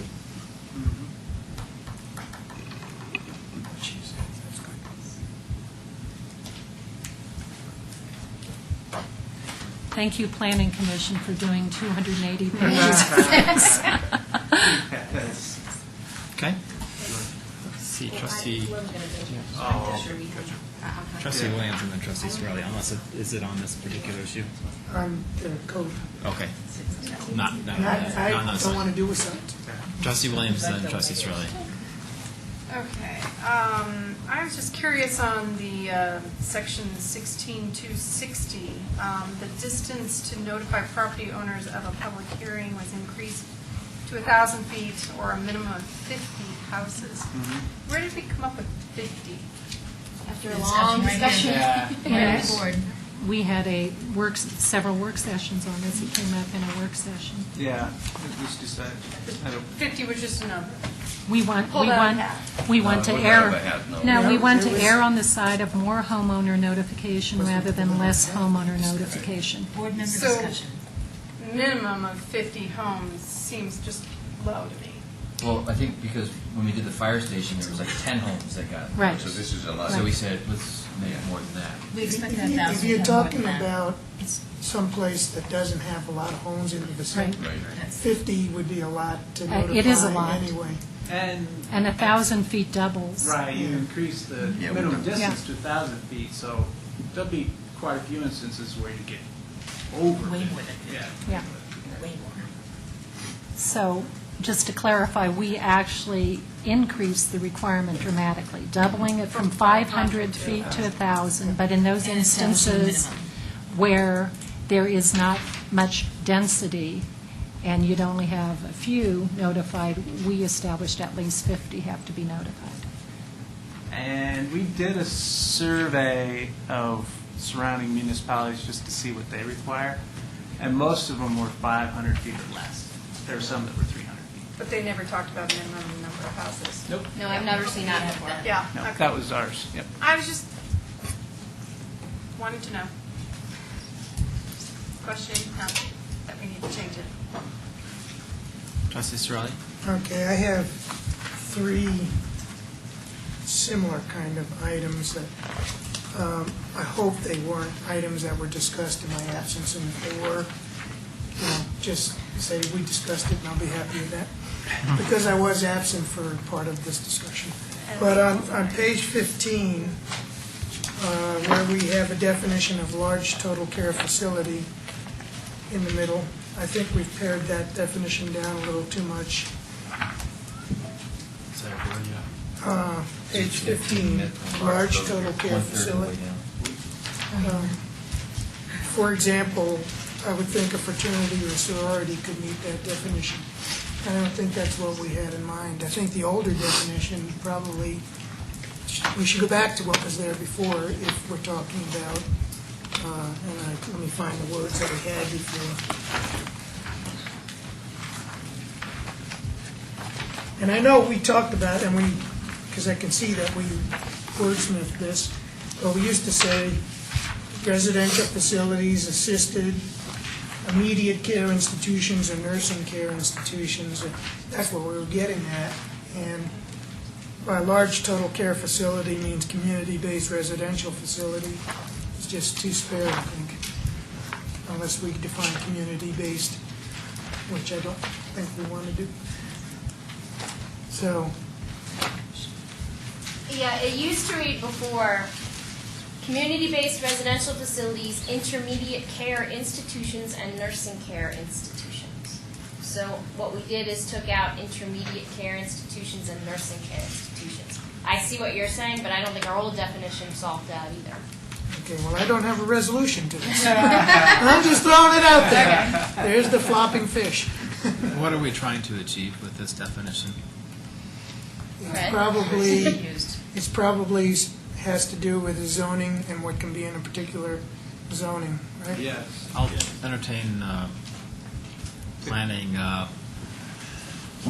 If you go back to the town planner, Mr. Fox, if you could.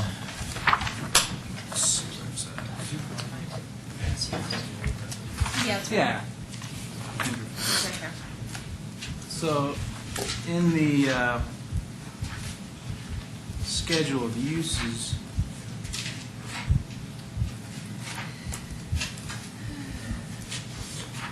which is page 41 on mine, but it's going to be different, because I'm looking at, well, it should be. Residential districts. Large total care. It's Large total care, yeah. Oh, where it is in It's a special use review under residential medium Are density. we talking about treatment type facilities? Is that what we're, I mean, I guess I'm not sure what. Right.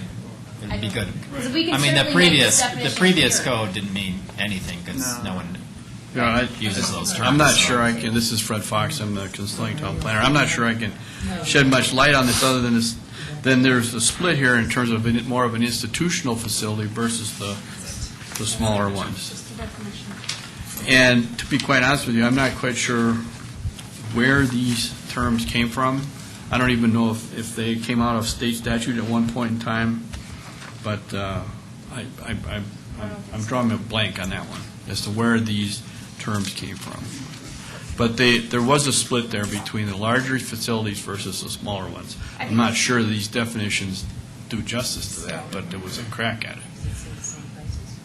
But this is referring to assisted living, right? Assisted living. And that's what I'm trying to facility? get to, what we mean here. Yeah. Is that Could be a what we're? nursing home. Because I Yeah, couldn't just say it. I would say so, and you got to remember, these terms are old, so things like assisted care is a term that's much more knowledgeable among folks now than it was back when I think these terms were put into the code. Some of these terms have been carried over from the old code, which goes back quite far, way back into the 80s. I mean, the terminology that's used right now is like senior independent living, assisted living, long-term care facility, which is a, classic nursing home and skilled nursing facility. Those are really the terms that are used. So. That's right. Right. Well, it's an important distinction because they're allowed in a lot of different places on Table 41, and there's no distinction between small and large. It doesn't give a number. Right. And small in the old definition also, by the way, include childcare. So in addition to We It's a whole senior. mishmash Yeah. of, yeah. Yeah, which I think we wanted to clarify that it's not to include childcare, because that should be a different listing. And in one of my notes for this definition, I had assisted written next to it, but then it was scratched out, so. Yeah. At some point in Oh, boy. I had the that various note too. meetings, we talked about it, and then The state statute defines a group residential facility as a nursing home, a nursing care facility, a home for persons with developmental disabilities, an assisted living residence, or a residential treatment facility for mental illness. But I'm not sure if that's, I'm just trying to give Yeah. us another example of what we can But use. if we're going to call something small or large, wouldn't we make a numeric distinction between what means small and large? I don't mean to be, I'm just asking. We certainly can. I just, what that number is, I don't have a good understanding Does the of. state have so there's some homes where people can take care of people that have, chronic conditions, and as opposed to going into a nursing home, they can do that within a house. Does the state have a number of the people that can reside in that facility? I will try to figure that out. I don't know the answer to that. Fred, do you know? Do you know, Fred? Well, I don't know about the number, but they're licensed. Right. So it must be part of the licensing requirement. Yes, and that's the And it's similar with usually you child can't care. have more than X. Right, it's similar for child care. You can have so many, but they're licensed, and then I think there's levels. And so they're basically meeting state standards.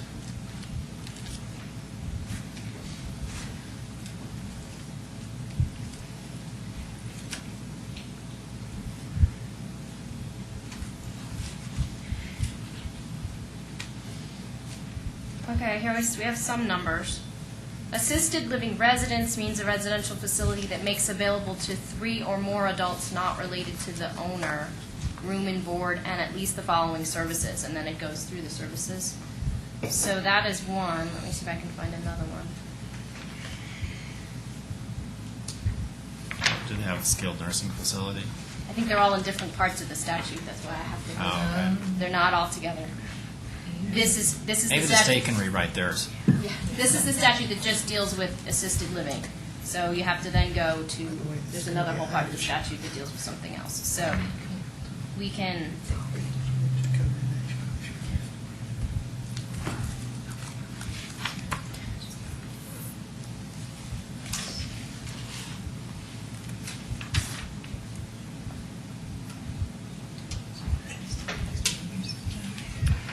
Give it a minute and see what we can. But probably.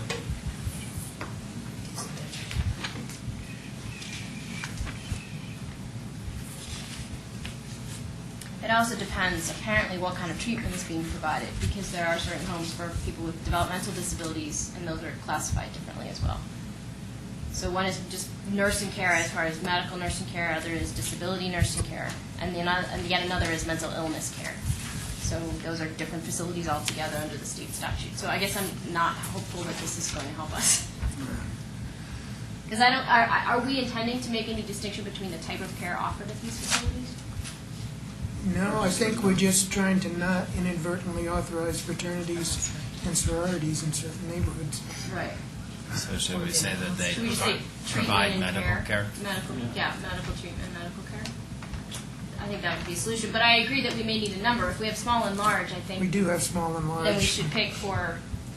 It makes a big difference in the S's and the X's. Right, I agree. I might pick 3. That seems like a reasonable number. So small would be 3 3 or or less. less, and large would be 4 or more.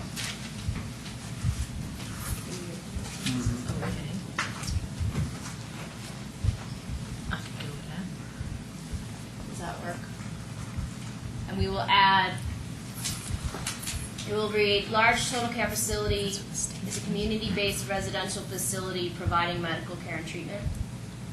Medical or, it's not always medical. If you're getting into nursing home, it's sometimes just Interesting. It's just Or total mental care. health. It's gotten beyond medical, they can't care for themselves. But they do also they provide some level of, that's a minimum, so as long as they provide some level of medical care. Well, they provide, So I think it's part of their license. I mean, I don't know their licensing requirements, but they have to have, I think, they might at have a least one nurse. registered nurse Yeah. and being able to provide They medications. oversee medications and that kind of thing. They don't, That's an aspect. it's not, but it's unbelievably complicated. Can we but say it's- medical or nursing care? Just to be clear that it doesn't require that a doctor be present on Yeah, site? right. That's what we're concerned about? Yeah. I mean, some of the care workers are not nurses either. They're just people that are trained to provide care, because we couldn't don't they afford use- it if it was all nurses. And the state will license those types of facilities. You have to have, I think, at least one registered nurse, and almost everybody else then is a certified nurse's aide. But what if we said state licensed as well? Oh, okay. That's good place to go. I mean, and then the state tells them what they need on, Yeah. we don't have to get involved in how many nurses they need and how many doctors. Yeah, perfect. Can we substitute just the words assisted living rather than a state licensed Assisted living is assisted? just one type. That's Yeah, one type of That's a whole almost a term of category. art now. Okay.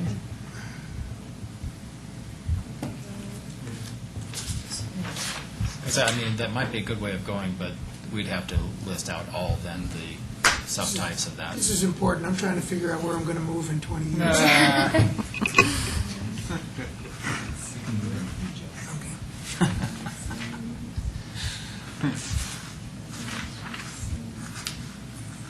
Moving on with your grandkids.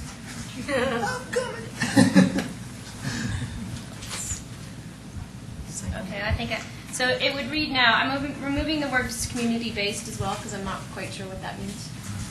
So it would read, large total care facility means a state-licensed residential facility providing medical or nursing care and treatment for 4 or more adults. That sounds pretty darn good. That sounds real good. And then, do you amend small total care facility Yes, also then? we will also need to be small, and it will read exactly the same, but it will say 3 or less. Kendra, do we need the word, are we specifically saying adults or persons? Well, the state limits it to adults. Because a small total care facility does say child care facilities. But didn't we get rid of that, or no, we didn't? And there are children. that But need what this if it's a juvenile treatment facility? Halfway house. When are you an adult, 18? Yes. Yeah. Yeah. I think it's an issue. You're like an addiction recovery for Don't we have teenagers. childcare? So it should be persons, not We have adults. childcare listed separately, so we don't need childcare in here, so I think we can. Childcare mean something completely different though? Yes. But how about juvenile treatment facilities? If we If say we want to adults. allow those, that's up to you. We would define it. And if we don't include juvenile in here, then they're not allowed, period. So, I mean, it's entirely, that's a policy decision. And I'm just thinking about someone who needs the same level of care as an elderly person, but was like injured in a car accident or something, and they were a youth. And it's entirely your decision on that. We could say 4 If it ever or came to that more point, I bet we would. Person, yeah. A rehab facility is what you mean, right? Well, not necessarily. If they're not going to rehab, they need total care. If you are quadriplegic and you can be 16 and need total care and not be rehabbing. Learn more about this than I wanted to. At the end of the day, this is all going, it's good that we're talking about this. It's important. I think this is in the schedule of uses in the residential district, which basically means this, the only place that is in original town. So, I remember talking about putting in a nursing home in original town with the probability of that being not high, I would imagine. Well, we can make it persons, and that leaves it open Persons, to sure. either. I like persons better. I have 2 more. Oh, no. Oh, wait, we still have to do the large one, the small one, right? The small one will be Same the one, same, just it'll just change the say number. 3 or fewer persons. Okay, if we could go to page 35, paragraph B at the near the top. On the third line, towards the end of that, the sentence reads, "If the manager determines that a violation of this chapter is not such as to impose immediate danger," I would suggest we just change, "If the manager determines that a violation of this chapter does not Does not. pose Yep. immediate danger." Sandy finally got through to me. And then I had one more. This one may not be so quick. It probably is quick. But on page 126, paragraph 1620-80, paren 10 is not a sentence. It's missing something. And I think the word's missing is "and after standards."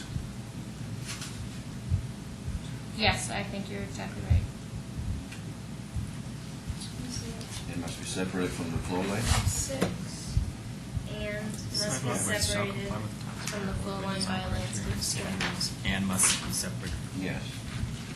If that makes... And must be separated from the No, flow line you're by right. landscape. Fred, is that correct? Just to make sure. Yeah, there's. Yes. That makes that complete sense. That's, Although, I think you could probably just get rid of everything else after standards, because sidewalk width shall That's comply not with the Town of sentence. Superior roadway. Yeah, Town of Superior that's roadway true. design criteria and And. standards. that would be good too, Period. if that's Oh, what we wait, I'm need. sorry, what? You could yeah, probably that's- just Put get the period after standards. put a period after okay. standards, because I think that That are, is already included in the Because standards? I think that's in the Is standards, this already right? included in the standards? Yes. Yes. Oh, well then, yes, then let's just end it after standards. That's what all this comes out. Amen. Perfect. I'm done. and can I know that Trustee Williams, you had something too? No, that was that one. That was it, okay. So, just in terms of, there was a question about the mountable curb and gutter in the design standards, which apparently we don't have that. So that No. basically means that we have the 16, whatever that curb type is, Yeah. as the only type allowed. We'd have to amend the roadway design Boy, I'd standards. sure like us to do that, since nobody has curb and gutter except people that don't want it. So could we say, let's see, where is that? It's Well, now I have to- Article, It's 17, so where that is. it's found in Article 7. 17, I think, isn't it? Oh, 17, yes, sorry. So, street classification.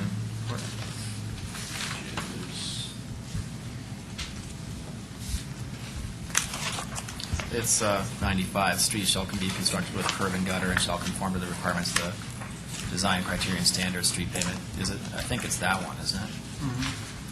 So if we want to allow, I think we can just keep that in there, but if we want to change the design standards, we just need to have that come back before us. Yeah. Yeah. So I don't think we need to do anything tonight with that, but No, if I it could come agree. back after, after the new year with that particular section of the design standard. Okay. That's right. Are they a separate document? Yeah. Yes. That's what I thought. So it's going to be easier to. Amend that one, yes. Okay, sorry. Other questions about this? Trustee Hanson? The only question I had was about the definition of domestic partnership. And one part of that I had any kind of an issue with was exclusive committed relationship. Not that I'm doing anything wrong, but domestic, and I thought it should probably read, domestic partnership means two persons over the age of 18 years who are unrelated by blood and who are living together but are not joined in any type of legal partnership, marriage, or civil union. That could be a roommate, though, couldn't it? That could be a roommate. Yes. That's my issue. That would not qualify as a domestic partnership. I wouldn't think. No, I wouldn't think so. Okay. But do we have to say exclusive committed relationship? Yes, I think to get to the meaning that we're trying to get to in this case, yes. We're trying to match marriage. Exactly. Okay. Trustee Gregory? I just have a very brief comment for the viewing public. So this basically brings to a conclusion and the elimination of 35,000 words, and Ah, 100 yes. pages worth of this. So sometimes less is more. Less is more usually. Yes, One I totally one agree. fantastic job by town staff and Yeah. planning commission. That's huge. And next, we're going to rewrite the federal tax code. Well, Might be easier. we're not done Very yet easy. because I know. of the mobile home section. One, we still have public comment. Yes, we Yeah, do. okay. I just wanted to Yeah. bring that out there, though. It's huge progress. 35,000 words. Okay. Trustee Pennington, were you going to make a But comment? it's about always that? in the last 10%. At the end of last board meeting, we specifically mentioned that anybody who needs to address the mobile homes provision, because that's been a bit contentious. So I'm hoping we've got some people in the audience who are going to bring that up. And we do. I mean, yes, I'm George Cutler, 109 South Fourth, and I guess you're referring to me. Thank you, George. Let's go to page 48.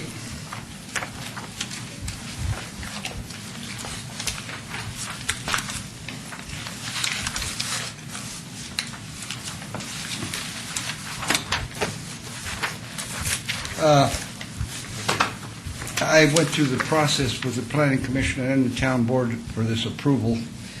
They have a 10-foot setback on side yard principal accessory use and structures, interior lot lines on residential, medium residential or RM. That's supposed to be 5 foot instead of 10. I went through the board and they approved that quite a while ago. Do you remember that, Matt? The only thing they changed there was the maximum lot coverage. No, they changed the side setbacks too. No. That's what was requested and went to, for the board. I think we ought to go back and look at that because Yeah, I can. how can you improve the 30 to 40% and not increase your side setbacks? You're going 10 feet, you're going 20 feet.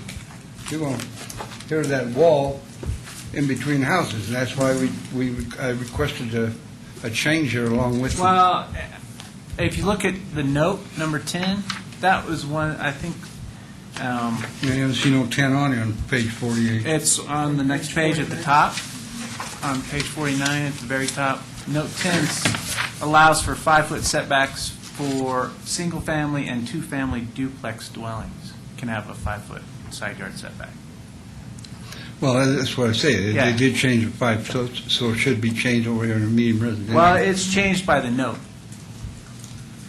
It is changed.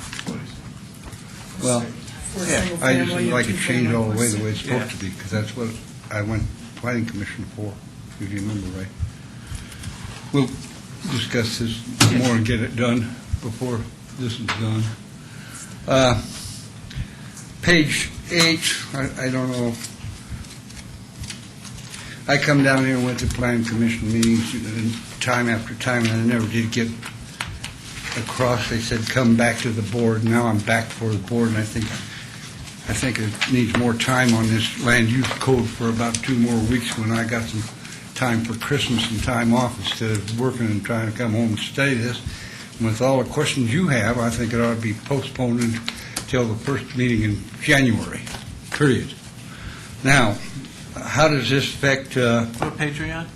how does this affect my mobile home park up there on 16-60 on fees? Every time I got to put a mobile home in and out, do I have to pay a 15% for administration, inspection, and the whole thing? No, that section is specifically for like development applications. I mean, what you're talking about is a building permit. Well, Right. whatever I'm talking about, you know, we Yeah. paid. That's for like developers when they come in to do a final development plan or a plan development. That's where that 15% comes in. To cover the review costs for the administrative staff to get them through the process. That's Doesn't apply to a building permit. No. Don't apply to me whatsoever. No place in here, can you tell me where I can see that I'm allowed to pull a mobile home off in that park and replace it with another one? somewhere along the line? I don't see nothing in here that tells me I can do that. Right, that's, what That goes trustee for 8 Pennington foot, started. 10 foot, 12 foot, 14 feet. We paid fees years ago for these permits to be allowed to do this, and I see nothing in this land use code that tells me that I don't have to go through nine-story foot building or tall building to get to what I want to do if I want to pull my trailer off and replace it. Page 159. For Article 29. Mobile homes. So could, Matt, could you just review What page? what happens? 159 and 160. 159. What George is addressing. If he wants to take an old mobile home off, let's say, and replace it with a new one, does anything change A as new to how he rental? does it now versus how he used to do it? Right, so the way the current code reads for mobile homes, we have a mobile home district that's allowed in the code, but we don't have any properties in town with that zoning designation. So any mobile homes that currently exist in original town are in the residential low-density district or medium-density district. And they are basically a legal non-conforming use because they're grandfathered in. So if a property owner has a mobile home on their lot, they want to pull it off and bring a new one in, then they have to bring it up to our current code, which requires foundation, pitched roof, medium, or minimum width, size, and stucco or siding or something like that. And I think what George is talking about is being able to, for residents who have them, be able to take one off and put it back on, and put it on blocks and tie downs and that type of thing. That's correct, because it is a mobile home park for rentals, if I wish. It just so happens that I own, and we own most of the mobile homes in there, but if we decide to sell one, or whatever, they could pull it off and replace it with another one and pay lot rent instead of me owning a home. And we've And had We're going to have to get that straightened We've out. had property owners who've had mobile homes on lots in the past, and they've pulled it off, and they've had to put it on a foundation and do Yeah. those type of things to bring it up to code. So it needs to be worked over before we pass this land use code to get it right, because I don't feel it's right now. Yeah, we haven't changed Says this it. section, so it would require, if the board wanted to do something like that, then we would have to look at changing the code. So are you telling me we haven't changed any wording, but we just didn't enforce the code before? No, we've enforced it. These mobile homes that currently exist have been there, they were there before the code was adopted. So they're called legal non-conforming Yeah, use. so- Oh, Yep. they're grandfathered in. But once you remove Yeah. legal non-conforming use, you can have to like, yeah, conform. update it. Right. Right. So, Is that a requirement in mobile home, like the one up in Boulder? Is that a requirement that they have to be on a foundation? In the mobile home park? It varies. I mean, most of your cities that I can think of have mobile home parks. We just don't happen to have And them. most don't allow mobile homes outside of mobile home parks. They put them in tie downs and pads instead of foundations. Our Because uniqueness is we don't have any you've got- property you're different. That's zoned why- mobile home park. Our mobile home, yeah. That's why I want the different widths in there, because there are different sizes of mobile homes. I don't want to be restricted to say I got to put an 8-foot or 10-foot back in there. If I want to put it 14, I want to put it in there. You know what I'm saying? That's the problem. I'd like to see something. I don't think that's restricted. Where it doesn't restrict That's me. not restricted anywhere, unless I'm not bothered by it at all. I don't see anything about the size of it. Is there anywhere? It has, Yeah. it has to be a single wide or double wide. 2910, isn't it? Right. Yeah. 24 by 36. Yeah. Right. Oh. No, And less. 24 is a double wide. I'm not sure. There are some requirements, you know, permanent engineered perimeter foundation, brick or wood exterior. don't know why we need the length, I guess, in there. I don't know either. But I think everything You else go on makes. page 16, is that what you're talking about, Joe? 159. 159 is what I was At the looking at. bottom. It tells you something on page 16 on 8-foot. I just want to know how much this is affecting my mobile home park is what I'm worried about right now. Well, if you're going to change Yeah. things. Essentially, if you pull one of those homes off and you want to put a brand new one on there, then you're going to have to put a slab or a foundation. I do have slab. That's why I'm in a rental business right now. I have a mobile home park, and we have slabs and we have tie downs. Technically, I shouldn't be restricted if I want to improve my home Yeah. to go through a bunch of rigmarole to go buy a home and remove that one and take it to scrap or to the dump and put a new one on there. That's like you just upgrading yourself from home to home. Same difference. See what I'm saying? Yeah, I actually don't disagree with you. I don't see why we don't allow them. If he wanted to put in a new mobile home and change out the old one, it would be to the benefit of the town because it would look nicer. And why wouldn't we let him tie it down the way he's got it tied down now? So, and I understand that we would be changing everything, but I'm not sure why we wouldn't allow that. Fred? No, but they make 24 foot wider. It passed, years ago, and I just don't want no problems jumping through no more hoops than what we're jumping through right now. It seems like that's what's happening all the time. You're jumping through more hoops, and I'm tired of that. I lived here 70 years, and I've seen enough hoops. And the planning commission did discuss this specifically at their meeting. Well, And my decide not question to. is, will you postpone this until after the first of the year, so we can have more time to get this worked out? Because it bothers me, and I've been down to meeting after meeting, and they're either on this subject or on that subject. I spend more time down here than I spend at home. And I'm just to the point that I can't do that anymore, and that's why I'm coming, and I was told to go before the board, and that's what I'm doing right now, asking you to delay this until after the first year, because you all have several questions yet, and I have a few more questions, because I just went through this whole thing. This, so, Yeah, I this understand. has not changed, just to be clear. yeah, and so the language is the same as what's in the current code.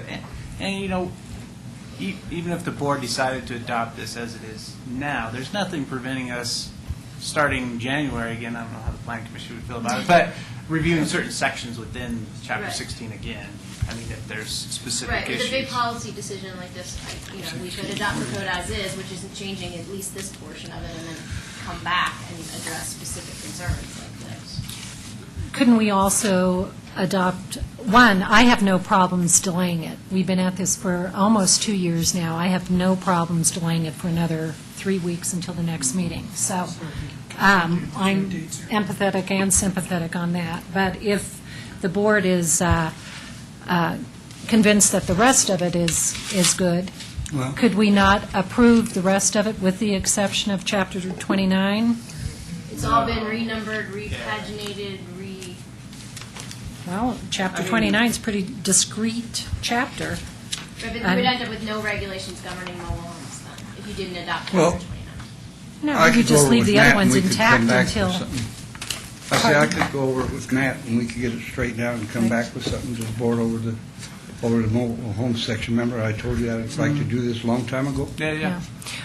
Why can we not adopt the new, except for Chapter 29, leaving in place Chapter 29 until such time that it is modified? That would be what we're doing right now. That's what we're doing. exactly what she said, Yeah. leaving this whole thing past the Leave it intact. Semantics here. Because nothing changed Nothing in is changing. Article 29.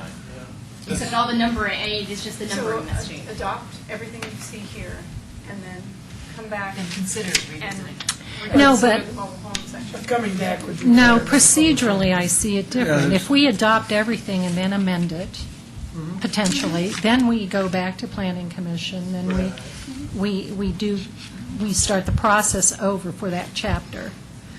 What I'm trying to do is truncate that, allow George to do a thorough review, bring his ideas back to us for this Chapter 29. So approve that at the next, just Chapter 29 at the next meeting. The mobile home regulations right now are not in Chapter 20.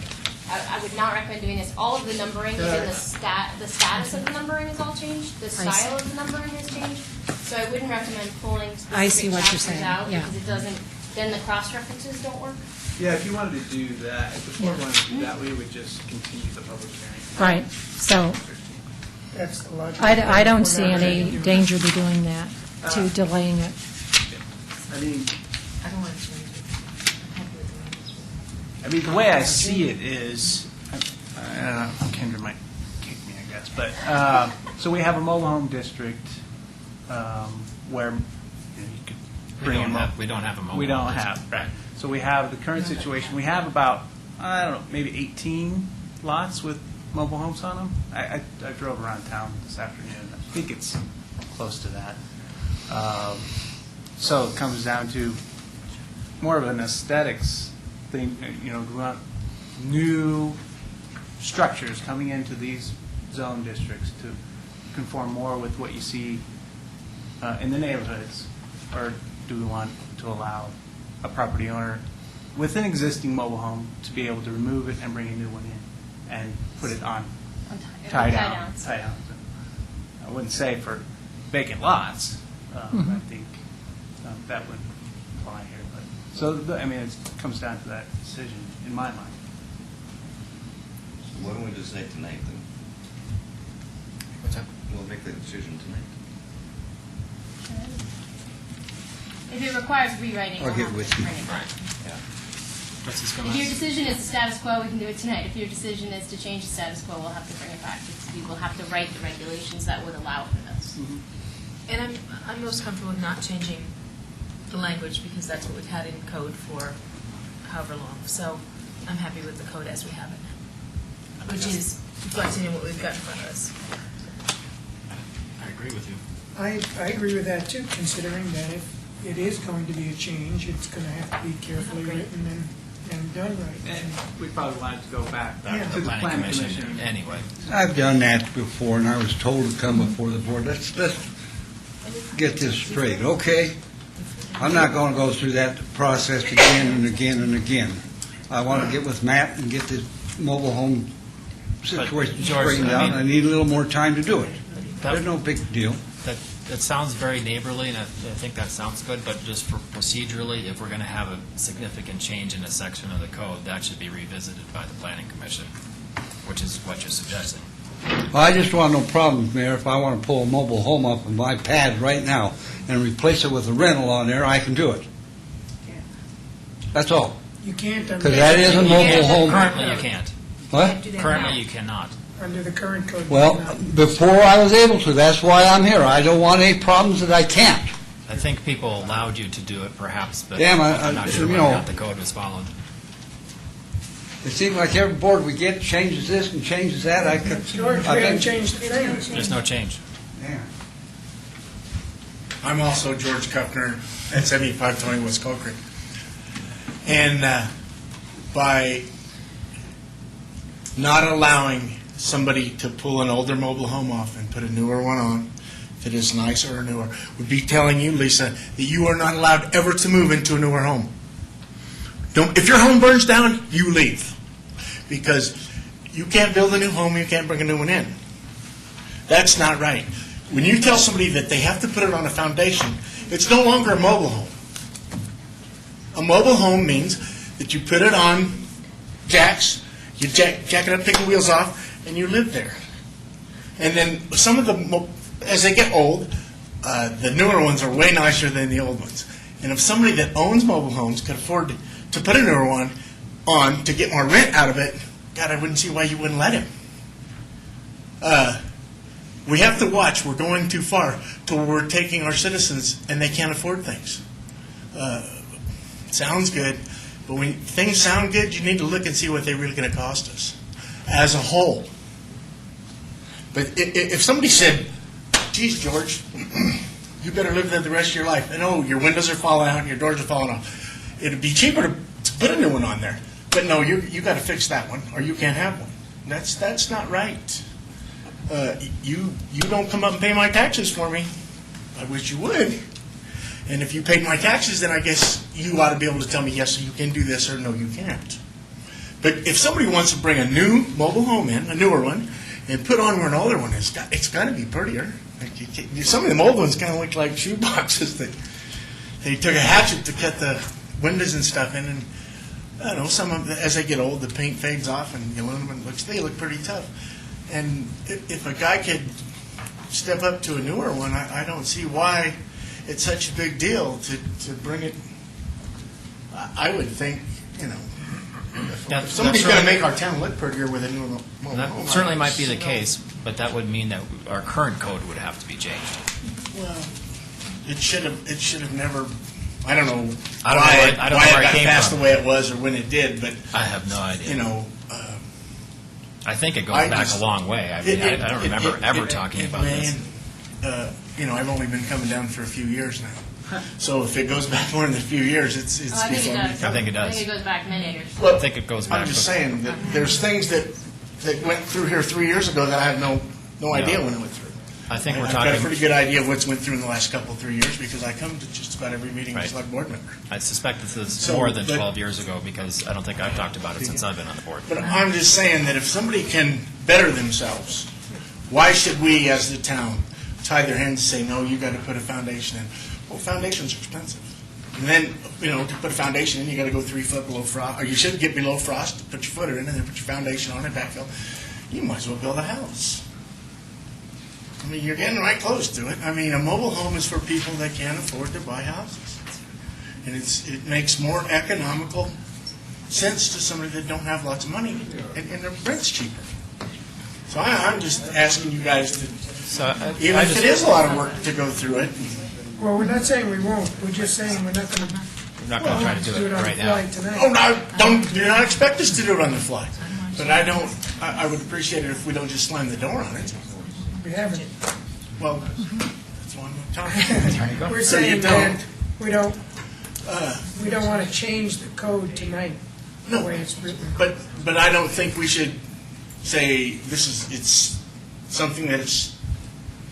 Nothing's The cast in bridge's been stone. built, and we're going to stay with that bridge, although it needs to be larger. It's something that I think that we can as a commit- citizen, we need to visit. George, I think we can commit to you that we will discuss this particular issue in its entirety in the near future. And I would, George, if you have the patience to work your suggested changes with Matt, that then can start a process for amending this, that's the way we'd go. It's no different than what you're talking about doing, but not doing it tonight.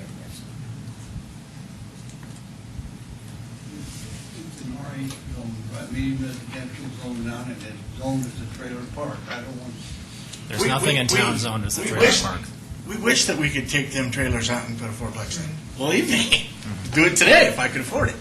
I didn't know that. It's I mean, if I was right and I had the money, you bet you'd see a nice fourplex in there instead of fourplex. Can I recommend to the board that we pass the current, with the changes that we talked about tonight, and then committing that we're going to come back, and have this discussion within, before, I don't know what our schedule looks like, because I don't have it in front of me, but could we do that within? Either in a work session, yeah, I don't have strong feelings one way or the other, but could we do that before February? Do you want it to go to the planning commission first? Yes.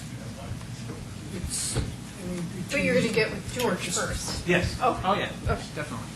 Okay.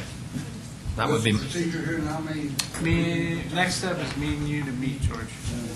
I can't do that one. so the next step is that I'm recommending to the board that we pass this in its current configuration, and that you're going to be going offline with the interim town manager, talking about your issues, and that would need to go to the planning commission for their review, for their recommendation to come back to us for our approval. Before February. Well, our approval probably won't happen before No, February, but that The process. beginning of will- that process. Within the next 60 days.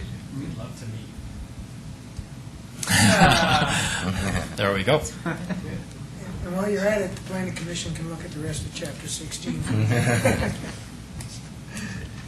Does that sound fair to everybody?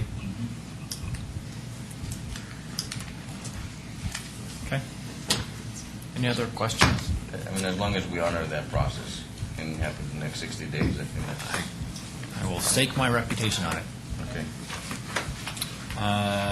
Any other public comment regarding this chapter 16? Any board comments or questions? I'm going to close the public hearing. Good morning, everybody. More questions? No? Close the public hearing. Any more comments and/or I'll entertain a motion. Trustee Skumetz. I'd like to move Town of Superior Ordinance Number O-10, Series 2010, an ordinance of the Board of Trustees of the Town of Superior repealing and reenacting in its entirety Chapter 16 of the Superior Municipal Code. And for clarification, it's with the changes that have been addressed tonight by the town attorney. The town attorney is looking perplexed, looking concerned, looking, I'm not sure what.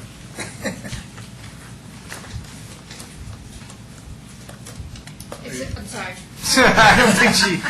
I don't think she was. Didn't hurt anything. I'm sorry. So with the amendments as were crafted by the town attorney tonight, are you comfortable with that? Yes. Okay, thank you. Is there a second? I'll second it. Trustee Williams, thank you. Further discussion? All in favor? Do we need to vote on this? Are we- No, I don't think so. Okay. Unanimous. Thank you very much.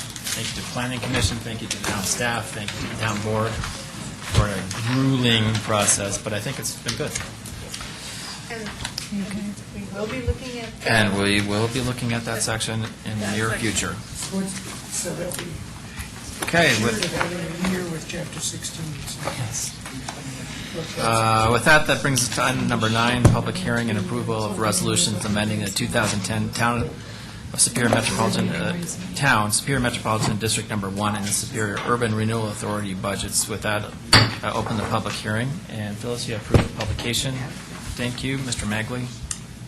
Thank you, Mayor. We have 3 items for this agenda item, 9A, 9B, and 9C. All are budget amendments for the 2010 budget. I'll ask our Finance Director, Paul Mills, to come up and provide additional detail. The 3 involve amendment with regard to the town general fund capital improvement budget, with regard to the land purchase the town made in 2010 for the 10-acre ice facility. The second one is with regard to the Superior Metropolitan District Number 1 budget, with regard to our solar purchase that we have, an installation that we put at the water treatment plant and wastewater treatment plant. And then the last one is with regard to our Superior Urban Renewal Authority budget. And that amendment, I'm pleased to say, is due to the excess revenue that we received in the past year compared to what was budgeted. Paul? Thank you. Mr. Nellis? Thank you, Mr. Magley, Mayor, and Board of Trustees or Directors or Commissioners in whatever capacity you're sitting, depending upon the budget amendment.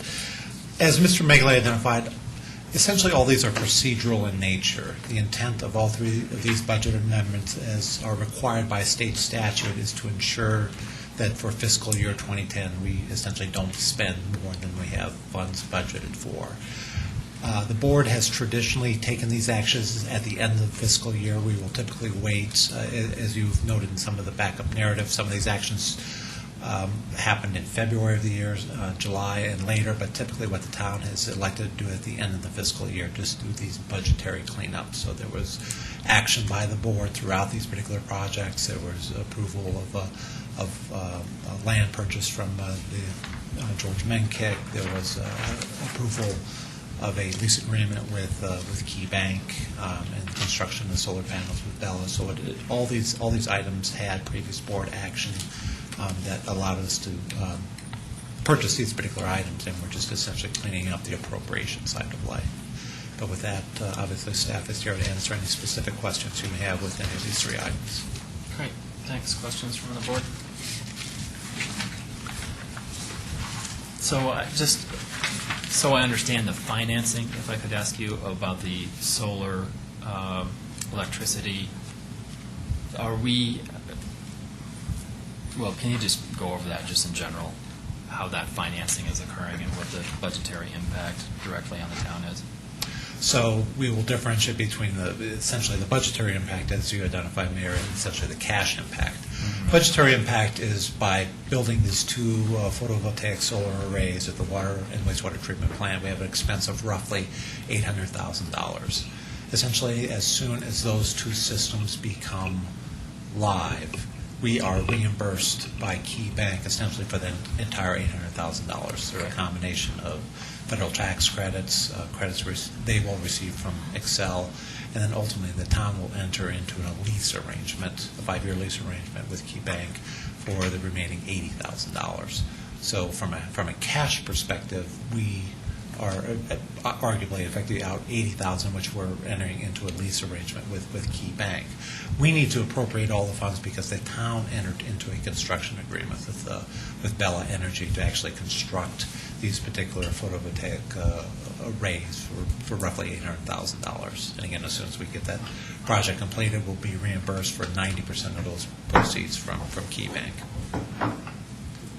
Okay, and so we will be coming back, that will be part of the, you don't anticipate that closing before the end of the year. Is that your understanding? No, I actually, Mayor, I believe we do anticipate this happening prior to the end of the year. But from a budget perspective, we need to budget for our entire expense of $800,000, recognizing that we're going to be reimbursed immediately for 90% of that. How governmental accounting works, you unfortunately need to budget for 100% of the expense, regardless of what any offset revenue is. And so will we have to amend the budget then when we get reimbursed, or that's going to be in the 2011 budget? We will not, because the budgets that you are essentially approving are the expenditure budgets. So if we have an offset revenue, if the offset revenue is higher or lower than budget, that's not what the state statutorily is interested in. They're ensuring that you don't spend more than your expenditure budget. We obviously look at the entire picture, but what the state is looking at and what we're asking the board to approve is on the expenditure side. And where will you show that reimbursement, just for, when we get into the budget cycle next go around? Will you have that reflected in 2010, or will the expenditure be in 2010 and the revenues in 2011? Both of the, in all likelihood, we book both expenditures and revenues when they are susceptible to accrual, or essentially when we can realistically think we will receive them. And in both those cases, we will book those in 2010. So how it will appear, you actually will see it, though, in your 2011 or 2012 budget development. We traditionally give you 2 or 3 years' worth of past history. So what you will see is you will see collectively an $800,000 expense line, a capital expense line, and then you will see an offset revenue line. It'll be a miscellaneous revenue or something to that effect from Key Equipment Finance for roughly $720,000. And that brings me to my second question, which is the 80 covers what? The 80,000. What does that cover? Is the $80,000 lease from Key Equipment Finance is the residual, essentially the residual amount that we are not being reimbursed either through the federal government tax credit or the Excel rebate.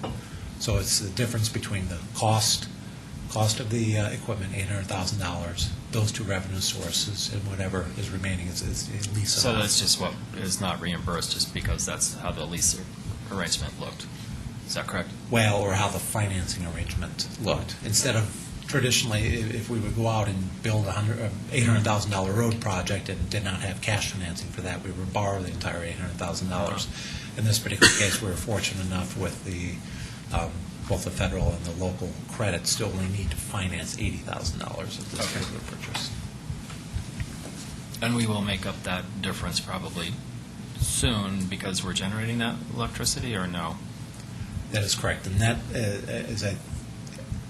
as this was presented in July, and the information we have today is consistent with July, is I'll look over a longer-term period of time. Every year, beginning in year one, this cash flow is positive.